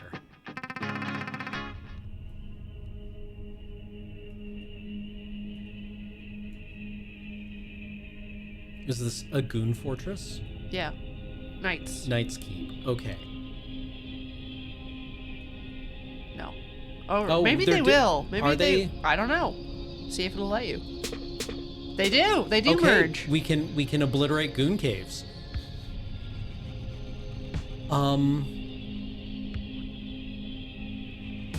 There was a plan here.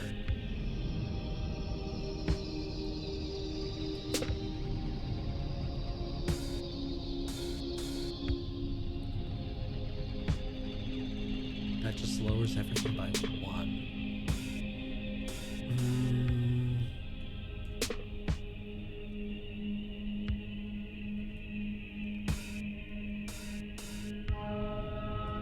No, don't want to get rid of the shop.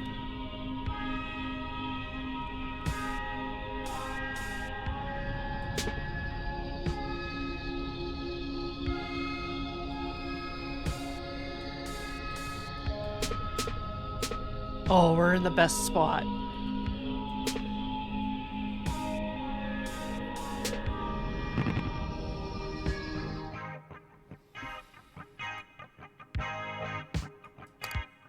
My notes don't usually comment on minor enemy units, but there is a quick footnote here. Knights are defensive units. They won't attack the court directly, no matter their number. That said, they will attack our units, workers and soldiers alike, whenever they draw near. As such, they pose less of a threat than other unit enemy types, but that doesn't mean they're not annoying. Thank you, Robin, for this information.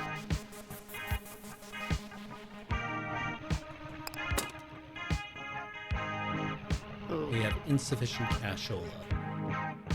And I wouldn't want to sell our food right now. No. Okay, well, let's just go as is. There's only 3 knights coming out.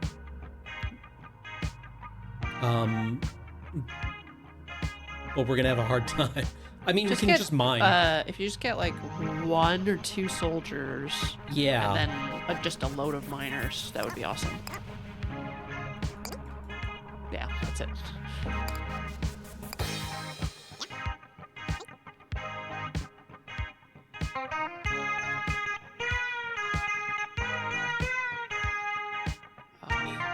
Making bank. Thwack that goon cave. It's a night thing. I'm sorry.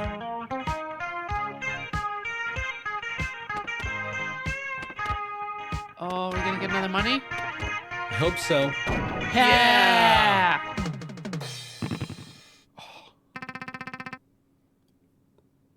So, forest? Yeah, forest, I think. Archers. What's in the field? Birds.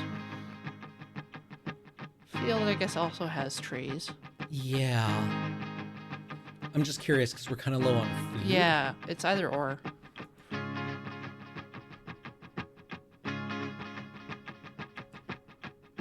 I think I Yeah. prefer fields. Okay.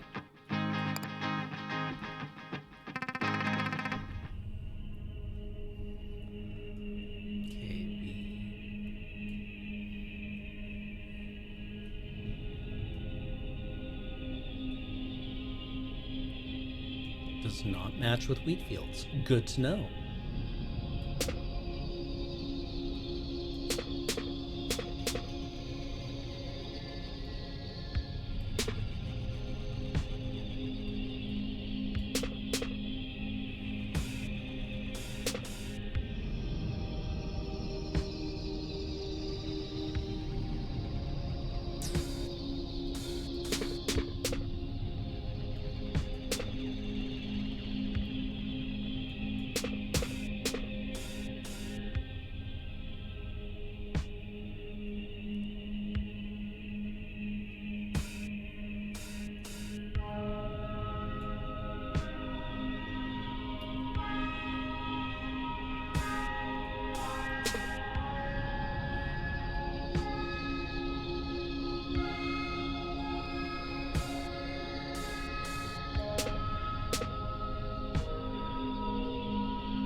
All right. Only 3 birds.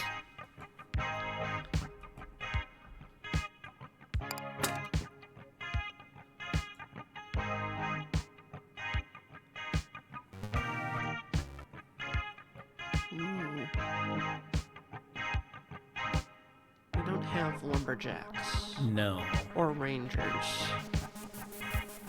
Does this work when we match, though? I don't know. Curiosity, working fairy used ancient magic transforms water into food. And what's the... Defensive spell technically places a tile. It's not going to help us here. Do we have water nearby? Not really. No. I'm kind of Yeah, curious. let's see. Yeah. See if it'll pay off in the future.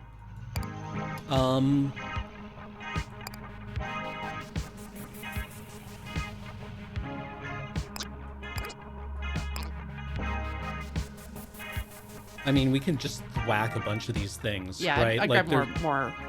Yeah. Yeah. And then Food. Yeah. All right. And then we'll hope that the soldiers don't kill them all. yeah. Yeah. Or the birds. Everybody out. Work them corns. Work the groin. Death to the foes of the titanium court. We're only gonna get 1 bird. Amazing. Hell yeah. Oh, and it's coming from up here. Oh, so close. Okay. Big money. What is the multicolored? Extra wood? Sure. Yeah, that'll... If we're testing that, you get wood and food. Yeah. Okay. Yeah, it seems to like it. It flashed the thing. Yeah. Wanna...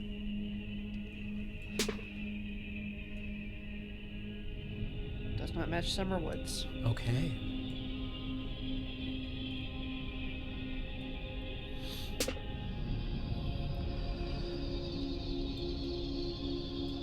Yeah, what is the mayonnaise? A rather large jar, already difficult enough to open at standard scale.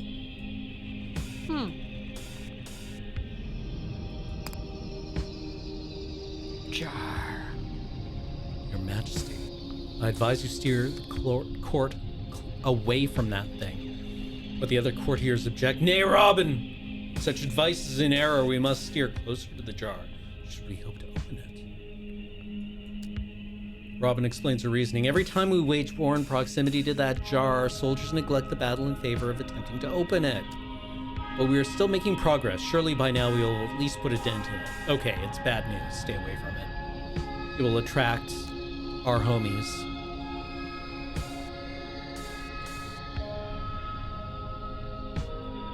The common soldiery will be attracted to the jar.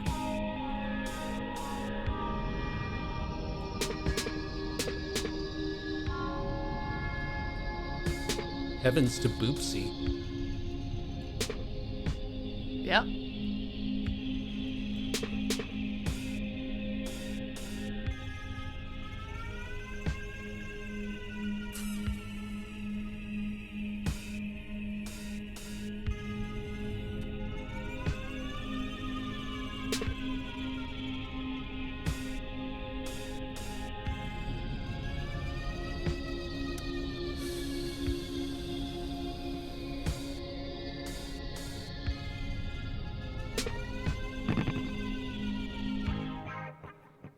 Box.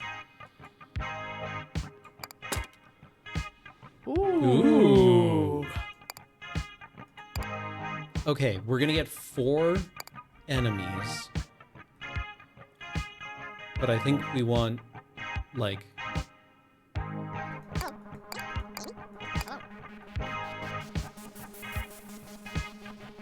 No. And then... 4? 5? 5. Let's go 5. Just in It's gonna case take one of them wanders forever- around. Forever for them to get over the mountains, though. Yeah.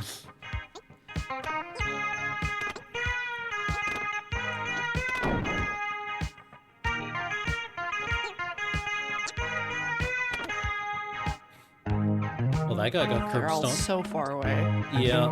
No, our little men. Stupid birds.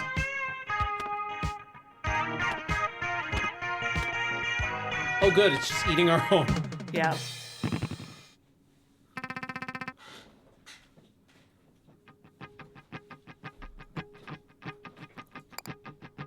Open the jar. All right. Okay.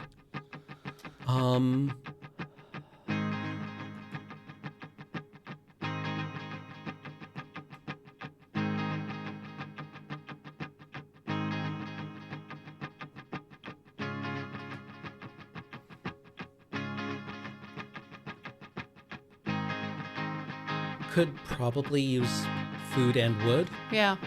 It's good. Yeah. That one. Yeah, yeah. Whew. Spicy neighborhood. Yeah.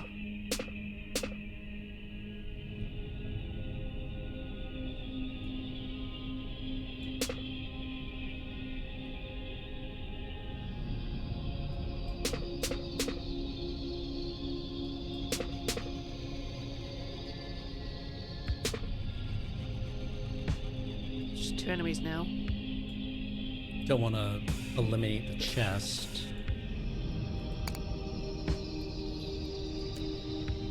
No parking. A magical glyph of some sort, but I am unfamiliar with its meaning. It appears to outlaw the letter P. Yet it prevents me from not proclaiming provocations pertaining to the presence of P in any of my pronunciations. Perhaps, what do our scholars make of it? Hop answers the call of his profession. You are correct that it is a simple magical ward, but this one is of mortal origin. Perhaps Her Majesty would care to explain the use of its purpose. To us, its purpose. He winks at you and then retreats from the conversation. Put on the spot, you tentatively explain that the sign is an attempt to prevent anyone from parking an automobile within its vicinity. Your courtiers appear to be highly amused by this explanation. Some of them even laugh out loud. Aha! So it's supposed to be warding off cars. Cars? A strange new mortal superstition. Similar to an ogre or a troll, but made of metal. Ah, I think I've heard of that. It's a bit nostalgic, is it not? Mortals used to use their magic to ward off fairies. Yes, I remember. It almost never worked, but it was probably less of a waste of time than this. Ha! It's true.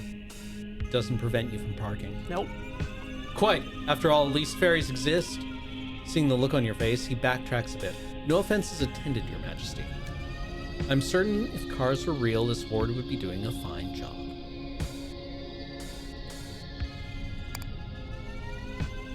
We're getting closer.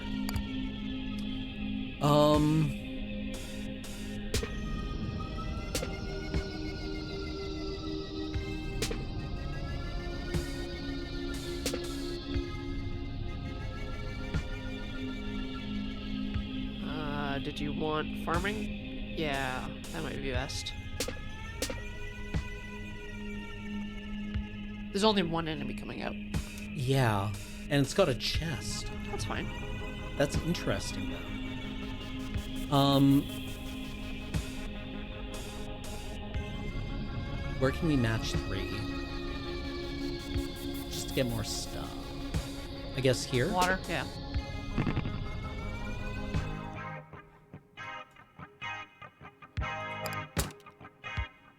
Ooh. Double beam. Ooh. Oh. Hey, you can just get them all, right? Yeah. Amazing.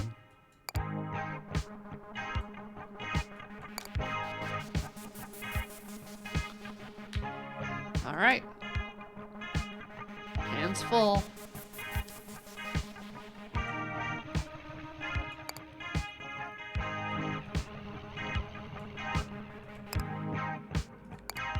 Yeah.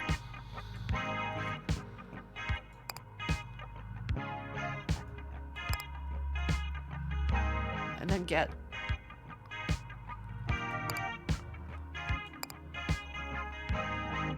All right. Only got one little guy. So if you just make 2 soldiers and then harvest a bunch of food, I think? Yeah.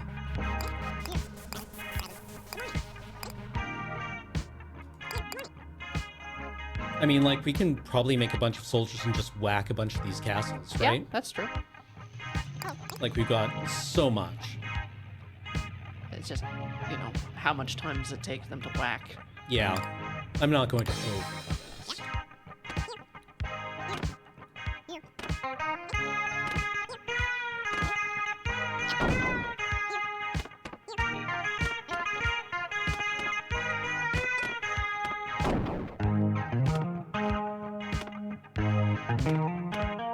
We can go. One more? Hey! Nice.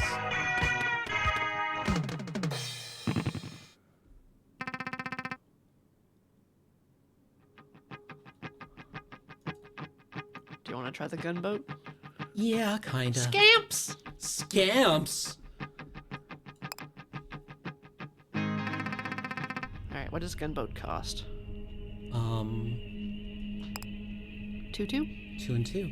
Okay, so forest and stone.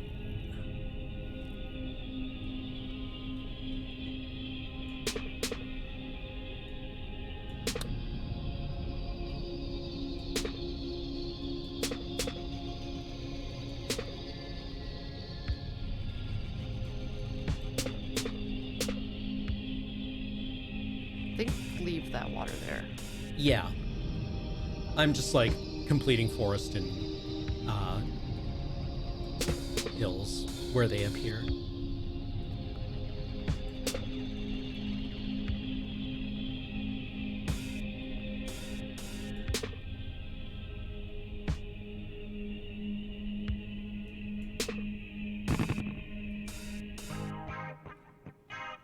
Oof.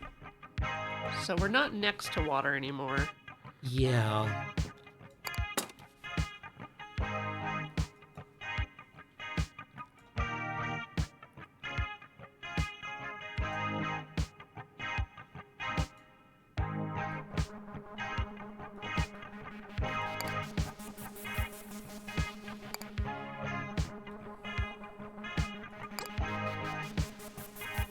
I mean, we're kind of on water.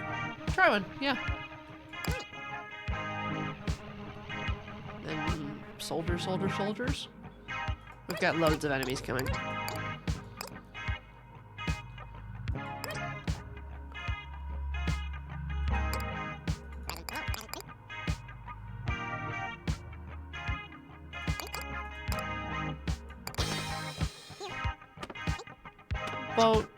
Boat. Kaboom!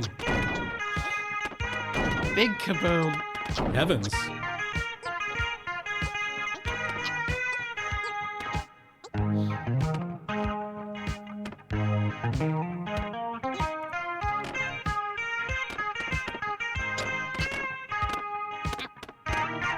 Oh no, a scamp made it. I got smacked by a scamp. Boo. Oh, there's that dragon. Should we take a break and then talk to the dragon? Yeah, let's. Okay, we'll be right back, chat. See you soon.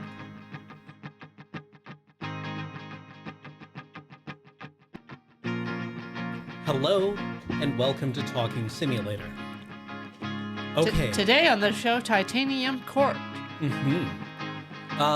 We have a boss fight coming up, I guess. I hope. Okay. Was that the one with the dragon in it? I think the dragon is like a bit of forced perspective.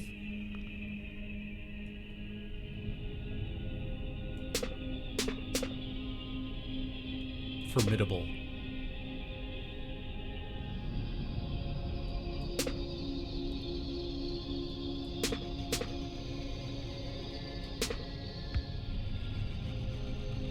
Oh, we need wood. Left. Yeah. Good call.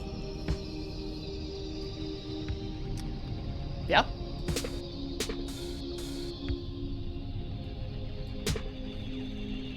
Save the store. Ho ho. Hee hee ho ho oh my. Is there a better way to do that?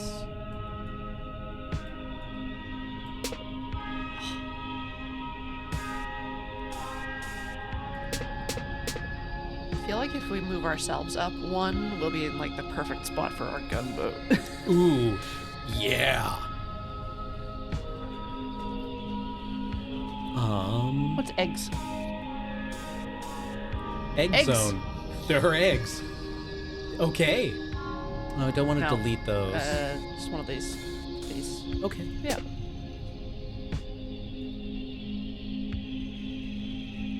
I mean, that seems good.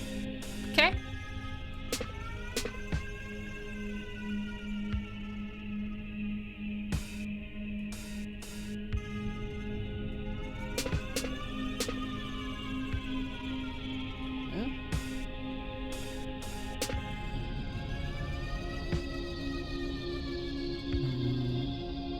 Delete 3 there, or those 3.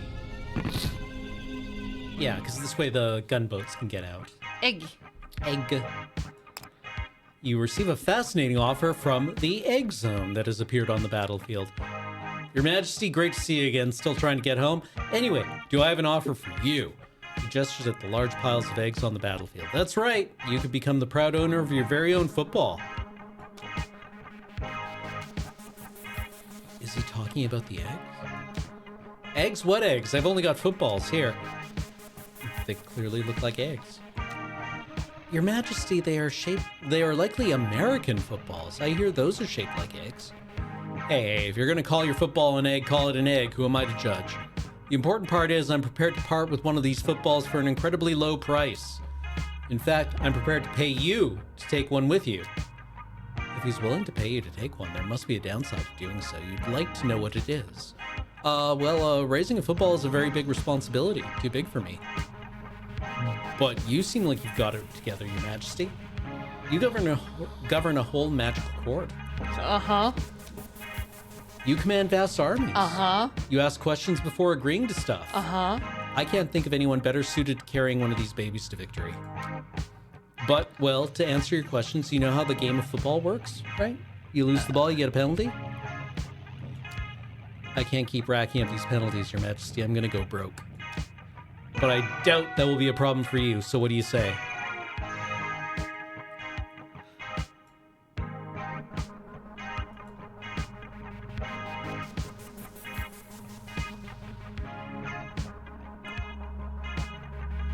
Yeah. Yeah, deal. John Madden. Egg out of 20. All right. Okay. Shop.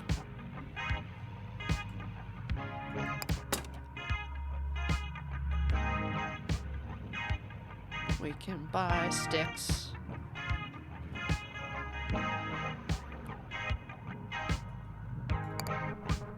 Ooh, rangers? Do we have many forests nearby? We do. Got 1, 2, yeah. Yeah. We'd have to swap out, like, our miners, I think. Oh, yeah. Which is worth it. Yeah, yeah. There's no miners, so or no hills. I think you have to sell one first. Okay. Yeah.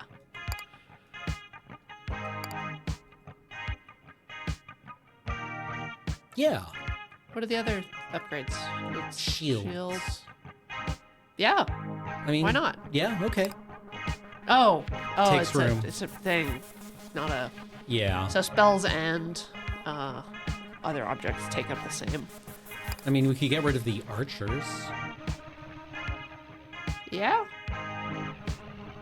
or maybe we need those to fight the dragon. I don't know.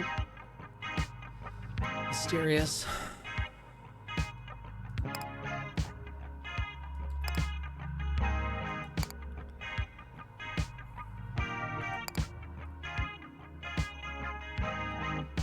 Well, we've got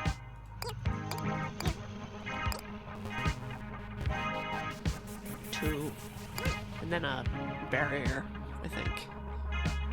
Yeah. We don't need to collect mini food no. unless you want them to get, because they get wood with food, right? Yeah. Let's we'll get a couple going. All right.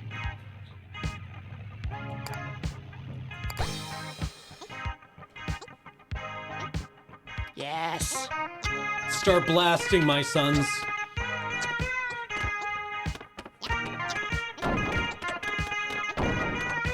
Oh, they can't attack birds. Oh no. Failure. Oh, they did. They did it. Oh, they re-rule the world. Wow, we kicked their Are they gonna ass. try to break that egg? Is that where they're going? Oh no, they're just toddling around the house. Okay. All right.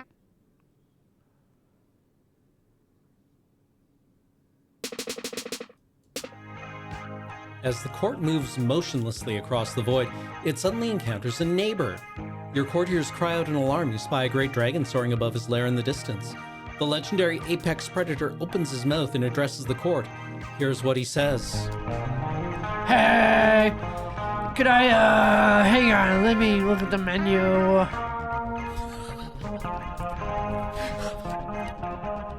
He sweeps his gaze over the court, doubling back when he catches sight of you atop its walls. Oh man, I'll have the Fairy Queen combo meal. I love how he said gecko. Or Iguana. Yeah, iguana. No pickles! Yeah. Fields. We've gotten rid of our miners. Yeah. We're good. Whew. So we've got some clickies at the bottom. Here's what my notes say. The dragon's first priority is to cook every fairy we send into the field. Once all our units are cooked, then he'll turn his attention to the court itself. If we can find a way to spread our units far and wide, we might be able to withstand his assault. Oh. Or we could try to keep our units on hills or water where his fire is much less effective. But even if he doesn't burn the court directly, we're still in danger of catching fire from neighboring fields and woods. And those are all the notes I have. Okay, so no neighboring fields. We want to avoid neighboring fields. We want neighboring water.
Don't love that.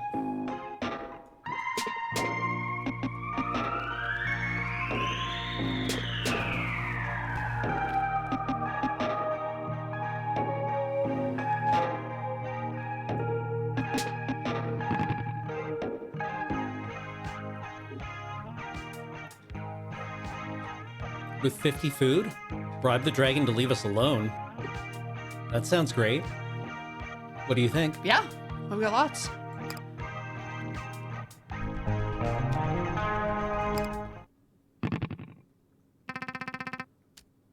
Aware of the dragon's voracious appetite, you offer him a sizable amount of food in exchange for your lives.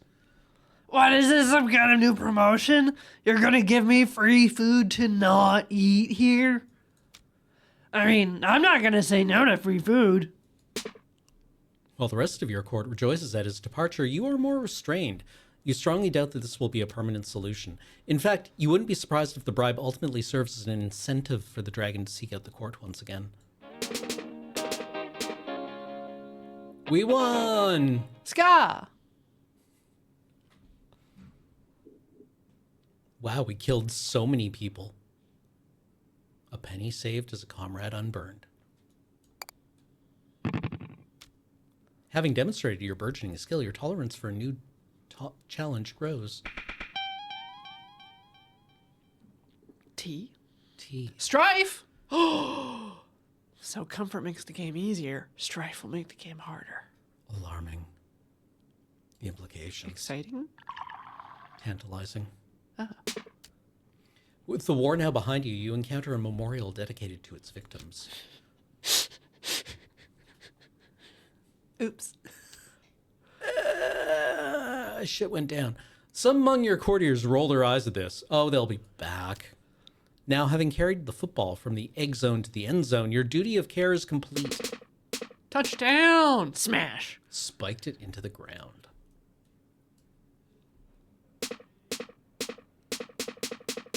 We unclogged that toilet. We plunged the depths. On this day, the queen of the Titanium Court did unburden her people of the curse of guardianship, and there was jubilation. You're going to be honest, given its appearance, you genuinely expected the football to hatch. Perhaps it was unfertilized. Now, having expended much of its energy during the day, the court retires to bed. You awake suddenly in your chambers. Something about your surroundings doesn't feel right. You can't see much as you look out from your balcony. The sky is pitch black. Something is clearly wrong with the courtyard. You've never seen it so disordered. The ground shakes and your stomach churns. Taking a deep breath, you keep your sights on the door.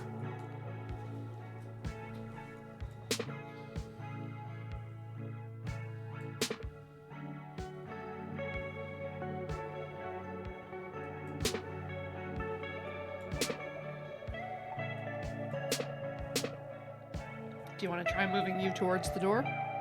Yeah.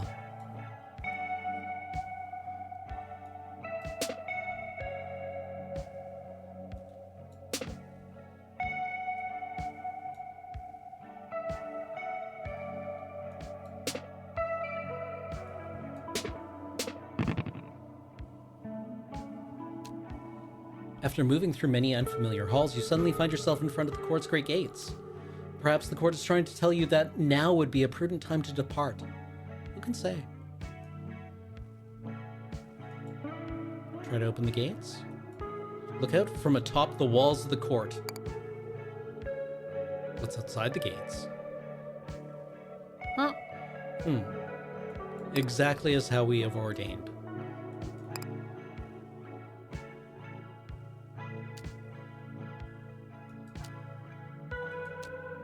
You note that there are 4 locks on the gates, leading to assume that 4 keys of some sort will be necessary to open them. Well, Descend? sure.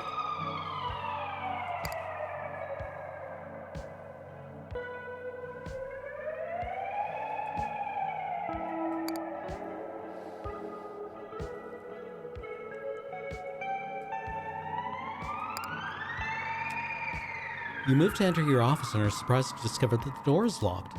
Or maybe it's just stuck. Someone seems to have wedged a bunch of pamphlets in the gap between door and frame. You pull one of them out.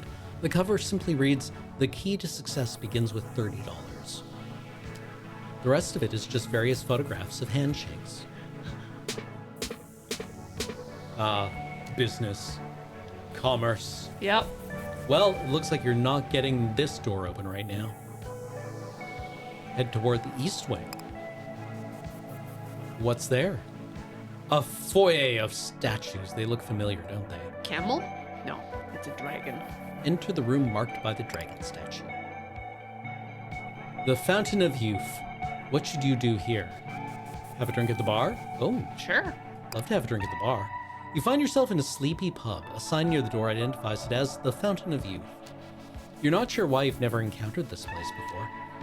Oh yeah, ma'am. Only open at night. That's us. Drink? Yes, actually, that does sound appealing. Comfort up? With time and repetition comes comfort. You feel your maximum level of comfort increase to 2. As you sip, a man collapsed on the bar next to you begins mumbling something in your direction. Hey, I have something to say to you. With his head down and eyes closed, you don't think he's talking to you? Oh, no, yeah, he totally is. You should pay attention, ma'am. This guy's a regular prophet. The prophet proceeds. Yeah, okay, whoever gets burned by Miss Dragon Guy, what's up with that? Supposed to get burned. Okay, so if you're understanding correctly, he thinks you were supposed to lose to the dragon? Personally, you take no issue with failing to burn to death, as incorrect as it might be in his view. She'll be fine. It's fine. Let me tell you something, okay?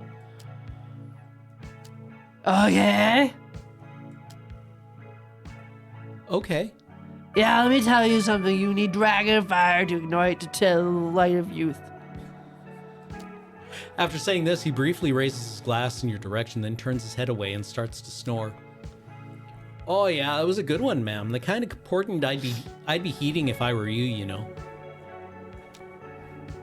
I love how they have Yeah. inferred the accent Yeah. from the inclusion of "oh yeah." Oh, yeah.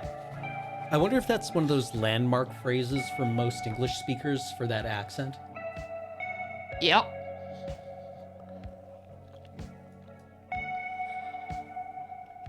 We should leave the Fountain of Youth. Let's see. Pantry? Pantry? Dining hall. Pantry. Never been to the pantry before. Explore the pant. Cat. As you approach, the cat immediately begins making demands of you. Great queen, how fortuitous. My campaign to subdue this province in your name has reached a stalemate. The locals have transformed the terrain itself into a weapon. Look, this sheer cliff vexes my powerful and weighty frame. Okay, so it kind of seems like he's probably trying to climb up on one of the high shelves here and is running into trouble. Meow. Yes, and so I seek your aid. But alas, your royal height is also insufficient for this purpose. Surely such an obstacle cannot surpass the resources at your disposal. I suppose you could pile up some of the junk in here to help him out, such as wood, or wood. It's not like the court is going to use any of it right now. Add something to the pile? Stack of water. Guess we have to get all the way to the top and don't match 3. Yeah.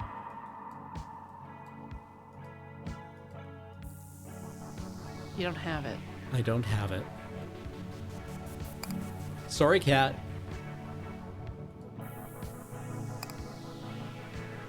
Oh, the pantry where they go grow pans. Good job, Megapixel. All right, well, let's go get bread. Oh, an argument appears to be taking place in the dining hall. You hear echoes of an argument as you approach the dining hall. Now you can see and hear the participants clearly. After listening for a bit, you surmise that the argument concerns the thermostat and its current setting. Too real. I mean, I can turn it up. No, it's fine. I'm fine. I said I was fine. But that cannot be satisfying. I just don't believe you actually enjoy that. What's not to like about taking it easy? It's boring. Who cares? Boredom is underrated. Relax. You think you've heard enough and are preparing to quietly leave when, hey, it's Her Majesty. Maybe she can help settle this. Actually, I believe Her Majesty is the only one who can settle this.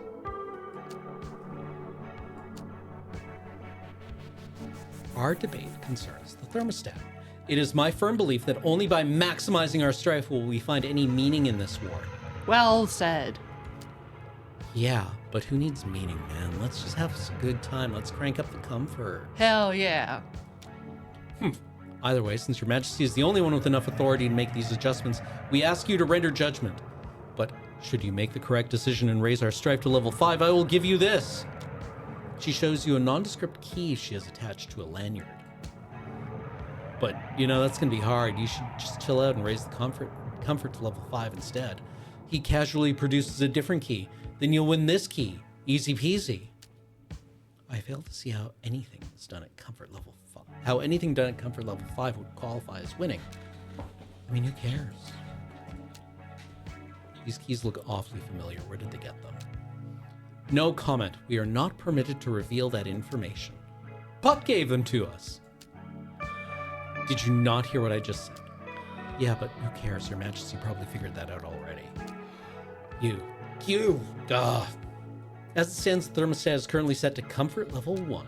Hey, look at that. Feels pretty good, doesn't it? Please, Your Majesty, I strongly urge you to change course.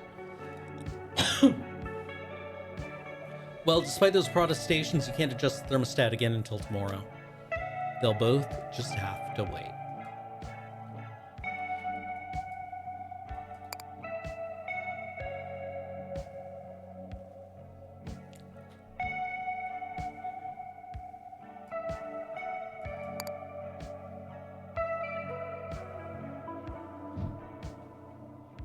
Couldn't get into the office.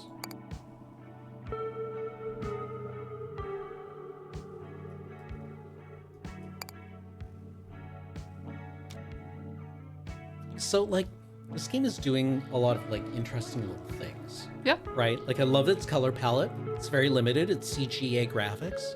Yeah. Kind of. Very late 80s, early 90s, the first kind of, color interfaces we were getting in games. Yes. Kind of like a King's Quest 1 Definitely one. vibe. So a very specific kind of nostalgia. Like the ColecoVision. Yeah. I feel this is targeted at millennials. It's a video game. Oh. Wow.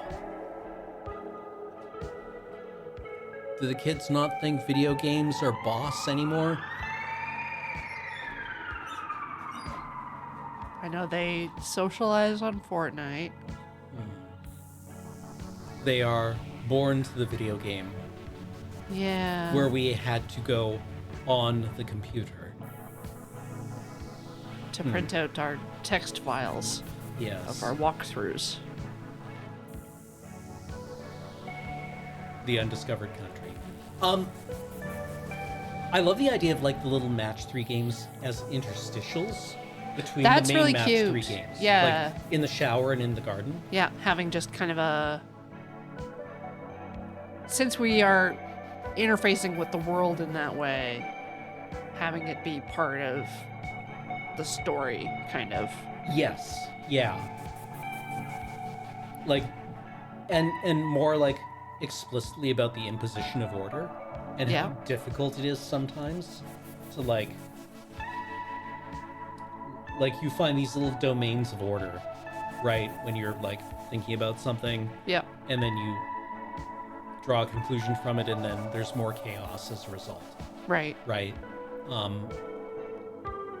You see there's order and then there's chaos. And then they do add complication by adding in more tile types. Yeah. The act of problem solving is in some ways self-regenerating.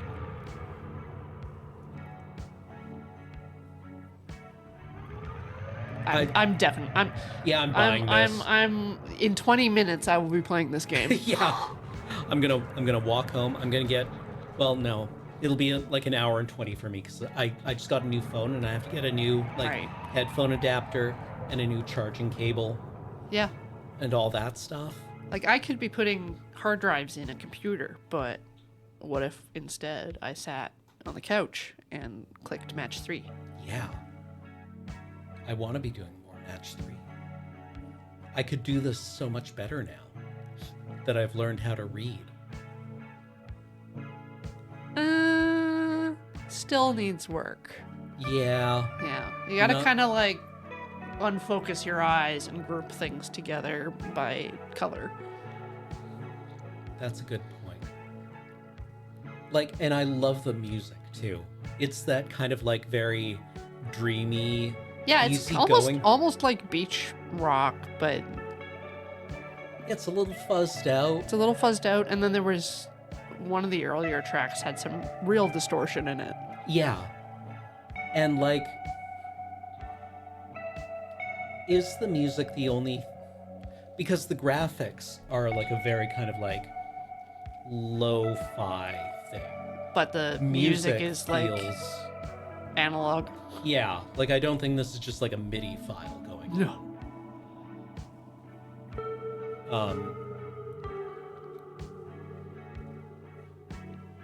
So there's like a little bit of disconnect there.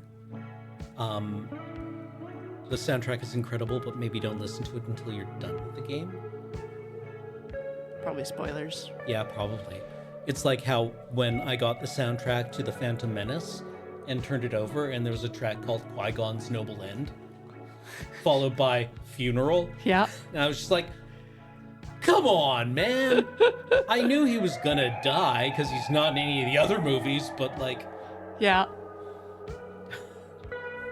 How do you think this ends? Do you think it goes full abstraction? Do you think the world dissolves? We wake up, it was all a dream? I don't know. I could see either one. Like, it must involve maxing strife or comfort. Well, that's just to get the keys. You need 4 keys. Right. One of them is in the pantry. One of them's for getting 30 money, and then Okay, one of yeah. them's for 5 strife, and one's for 5 comfort. Right. Right. But what happens when you open the door? Is mysterious. Mysterious. And will involve some amount of iteration. Certainly. And matching. Uh-huh. I infer.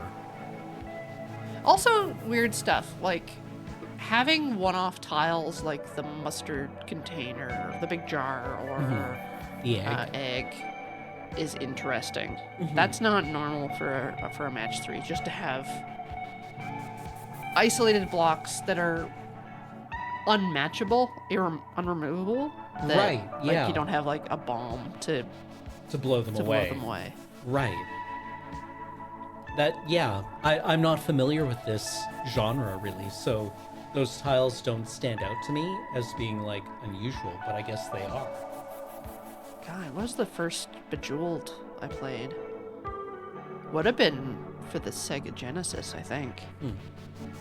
So, like, what's going on here, right? Like, you know, we're asleep, clearly. This is some kind of dream state. Or, you Right. know, we passed through a fairy ring or whatever. Yeah, something Yeah, like that. something like that. We're in a realm of allegory, right? Yeah. And I'm just wondering, like, you know, the when we are in moments of like meditative peace and working on discrete problems or like thinking about our day, i.e., in the shower or in the garden, right? We're playing a match 3 game, but the entire structure of the game is a match 3 game, Yeah. right? So that kind of suggests like that state writ large, right? For like sure. when you're in the shower and trying to work through things, right? That's kind of where we are. Just Trying to organize the world as well as we're trying to organize our interior. yes. But then there's all the goofy stuff, like the potion of liking baseball. Yeah. Like you just wait for it to get fizzy. Uh-huh. Is it literally just a beer? are we just dissociating? Yeah. Like, I don't know. How does Midsummer Night's Dream go? Like, The young lovers are reunited. yeah. Titania and Oberon, I think, make up. Yeah. It's been So a we long don't have an time. Oberon, we have a Puck. Yep, we have a Puck. We know he's lying to us. Yeah. We're not Titania, Are we though? We are the fairy queen. according to him. And then there's Hop and Skip, Yep. Our two scholars. our office spiders. Yeah. Yeah. The cat. The cat. I'm a kitty cat.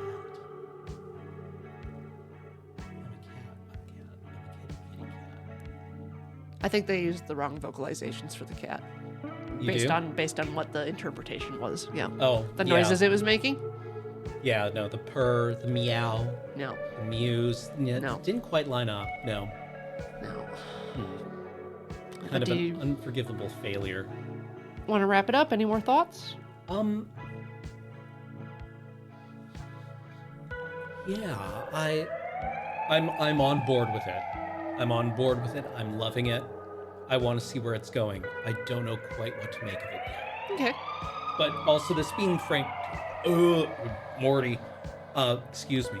This being framed as like as play, Yeah.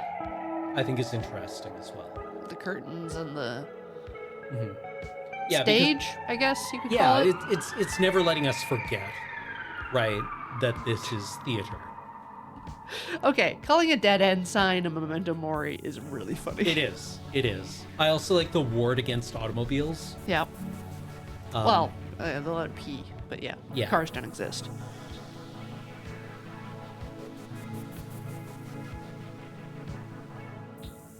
Yeah, it feels like maybe it's a bit dissociative, right?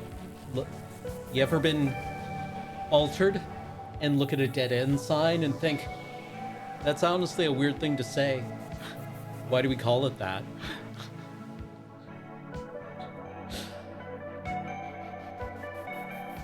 I have. Huh. Anywho, shall we wrap her up? We'll wrap her up. Okay. Thank you all for joining us today. Everything we do here is brought to you by your support at patreon.com/loadingreadyrun. Also check out store.loadingreadyrun.com. It'll make Beach happy and me happy secretly, but I won't find out for years if people bought something. Yeah, but nice hat and scarf. Nice hat and With scarf. with summer coming up. Yep. All right. Later. Toodles.